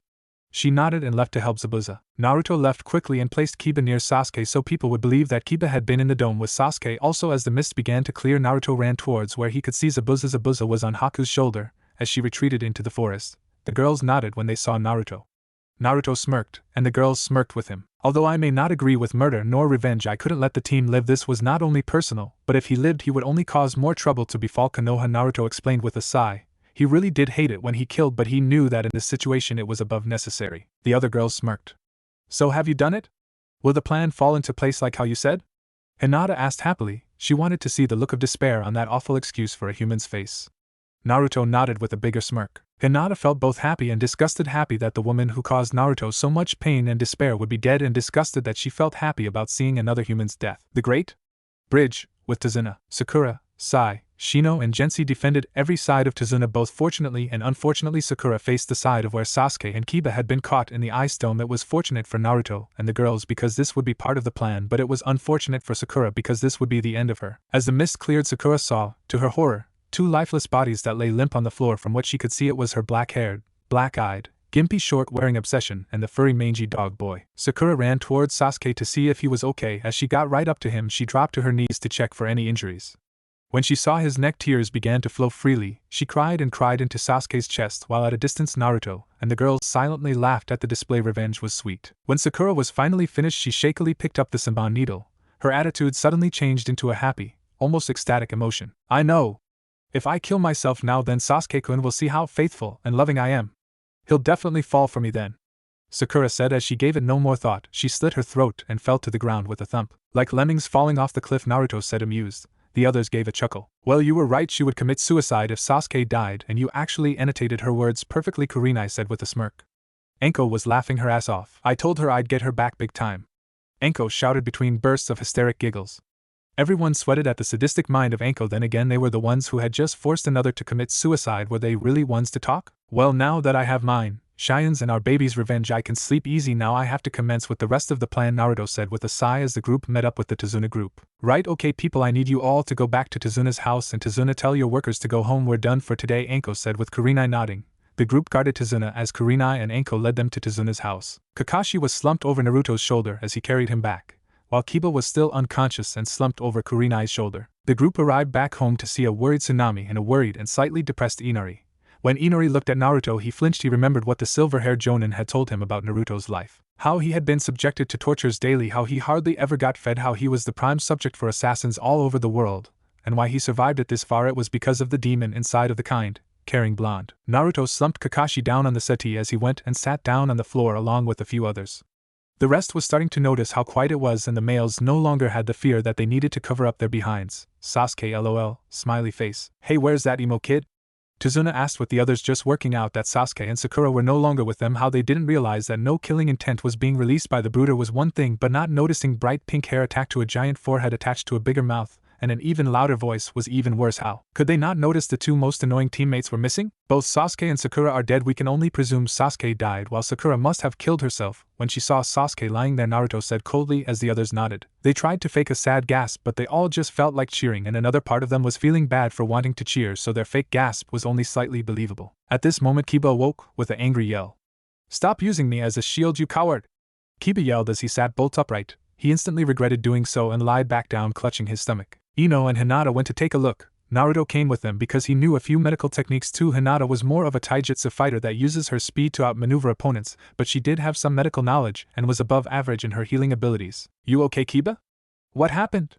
Naruto asked. He already knew what happened, but he needed to get Kiba to spill the information. It would look sinister if Naruto had explained it to them. Kiba grunted as he closed one eye due to the pain. The asshole team used me as a human shield when that hunter Nin threw senbons at us. I couldn't move because the senbons had paralyzed all my limbs, so Sasuke, being that he has used me as cover, he even had the nerve, and I quote, to say it is an honor that you would die so an Uchiha may live, especially the last Uchiha. Kiba said as the others growled dangerously. That speech was something Sasuke would definitely say. Reference. Usually in yaoi, couples in anime are referred to as two different names, one I can't remember, and the other Yukei. refers to the submissive partner. I'm horrified, I know this. Crying face, I'm never using Wikipedia again XD, just so you know. Someone referred to Sasuke as Sasuke and I searched Wikipedia for what it meant. Eventually the group calmed down enough to speak without spitting venom. Hey Kakashi, you okay? Kurenai asked her cycloptic friend that had been a good friend to her all her life. Kakashi nodded his head slowly yet sadly. I'm not sorry he's dead, he was nasty piece of work, but I'm just upset that Obito's last living relative is dead. Itachi left the village years ago, so he doesn't count as family in the eyes of the Konoha Council, Kakashi said sadly as he sighed. He may have failed Obito, but he wouldn't fail his sensei's legacy. Naruto thought for a few seconds. Itachi really wasn't the bad guy in all of this, he was forced to do it by the council, more specifically Danzo, even more specifically. Danzo's right eye. Naruto had to try and get Itachi to come back to Konoha. Naruto had to get Itachi forgiven or Kakashi may slump into a great depression. Hey Kakashi-sensei, what do we do now? Naruto asked. Kakashi shot up and smiled. Well, during the time I file a report and await further instructions, then you can all do what you want. There won't be any more trouble for a while. Everyone except for Naruto, could you please leave the room? Kakashi asked. Everyone nodded and left the room. Hinata and the others sent him a worried glance, but he smiled back reassuringly, so they left. When they had all gone, Kakashi spoke. So what's happened since I'm out? I need you to fill me in on all the details so I may write a report to Hokage-sama, Kakashi said with Naruto nodding his acceptance. Me and the other scout units checked the area out and found a boat full of people on it, apparently Gato's forces. We overheard him speak of an attack on Zabuza, the bridge, and the Konoha ninjas. After that I got a summon to report to me what was happening on the bridge. When I heard what was happening I ran to help in the battle. As I arrived I noticed Kiba and Sasuke fighting. The battle had just ended and Sasuke had been killed because Haku found his beliefs about teamwork disgusting. She spared Kiba because she's a nice person. Really, I made a deal with her. Zabuza and Haku are to join us on our journey back to Konoha and hopefully be accepted into Konoha as ninjas, Naruto explained with Kakashi highly surprised, but he barely showed it. So this Haku and Zabuza, do they want to join? Kakashi asked. Naruto shrugged in response. I'm not sure, she will meet me later on today. I gave her a map to help her find me, so she should have no problems, Naruto explained with Kakashi nodding in agreement. It would help Konoha greatly if we have a legendary swords master on our side. He could teach the younger generation the ways of the sword, Kakashi pondered out loud with a look of great thought. Naruto smiled and left to go find his loves. Naruto slumped down on top of Hinata, losing all of his energy to support himself. Naruto kissed Hinata's neck where he had bit down. He didn't know why he did it, but it felt right. Naruto felt a slight dampness on his shoulders, so he pulled back and looked into Hinata's teary face. Naruto felt like he had done something horrible to her. Hinata? He didn't get to finish because Hinata lip-locked with him as she pulled him as close to her as possible. Naruto was extremely confused. 1 minute she's horny, the next she's happy, the next she's sad. Were all women this emotional when it came to sex? Thank you Naruto, thank you as much, Hinata said before kissing his face all around, paying great attention to his cheeks. Naruto was confused some more until she explained. I always wanted your child and now I'm going to have it, Hinata said determinedly as she got off of Naruto. Naruto smiled at her comment, bringing tears to his eyes. We may not have a child, it doesn't always work first try, so please just don't get your hopes up too much, Naruto said as Hinata walked towards the shower to wash away all the grime and sweat she had built up with her 40-minute love-making session. Oh, we will, Naruto-kun, we will, Hinata said determinedly, which made Naruto gulp. He knew that look, it was a look that said she was going to have her way. Hinata walked into the bathroom and turned on the light. She let out a not-so-quiet shriek of surprise before it quieted down to utter silence in the bathroom. Naruto frowned and ran to go check on his mate. As he walked from his dark room into the bathroom, he let out a surprised gasp. Hinata now had a foxtail, not just that but 2 fox ears atop her head. Also her hair had an orange tint in some areas, making her look even more beautiful. She also had similar fangs to Naruto, except hers were slightly smaller and thinner, giving them a somewhat feminine look to them. Naruto broke from his surprise and walked up behind her as she looked at herself through the mirror. He wrapped his arms around her waist as he planted a kiss on her neck. It was then he noticed that where he had bitten her was a tattoo-like picture of a golden fox head. You look absolutely stunning, Naruto growled into her ear, which made her insides grow warmer. It was true, she felt the difference. She looked even better than before. She liked this new look. It made her look both cute when she wanted to be, sexy when she wanted to be, and aggressive and badass when needed to be. Have you seen the tattoo on your shoulder? Naruto asked as Hinata tilted her body as she looked in the mirror. It was true, she had a tattoo now exactly where Naruto had bitten her. Wait a minute, Hinata thought as she twirled around and looked at Naruto's neck. Sure enough, where she had bitten him was a lavender fox head. She giggled at the sight of his tattoo. Her eyes seemed to scan Naruto's anatomy as she licked her lips when she caught a sight of his manhood. We don't have time for this, I need to tell the others what's going on. Maybe Kyubi-chan has an explanation to why this is going on, Naruto said as he gave Hinata a short passionate kiss before leaving the room for Hinata to shower in. Hinata nodded to no one in particular and got into the shower. Naruto walked outside of his bedroom after he got dressed into some ANBU trousers and a black muscle shirt showing off his glistening body. He was still sweaty from the love-making session. He knew Hinata wasn't done here and neither was he, so he decided to tell Kyubi about it. Seconds after Naruto walked out of his bedroom, all eyes were on him. He noticed the red blushing faces and the perverted look coming from both Tazuna and Kakashi. The girls were blushing up a storm as they licked their lips with glazed over eyes. Naruto suddenly realized he hadn't done a privacy seal and that everyone had heard their loud shouts of lust.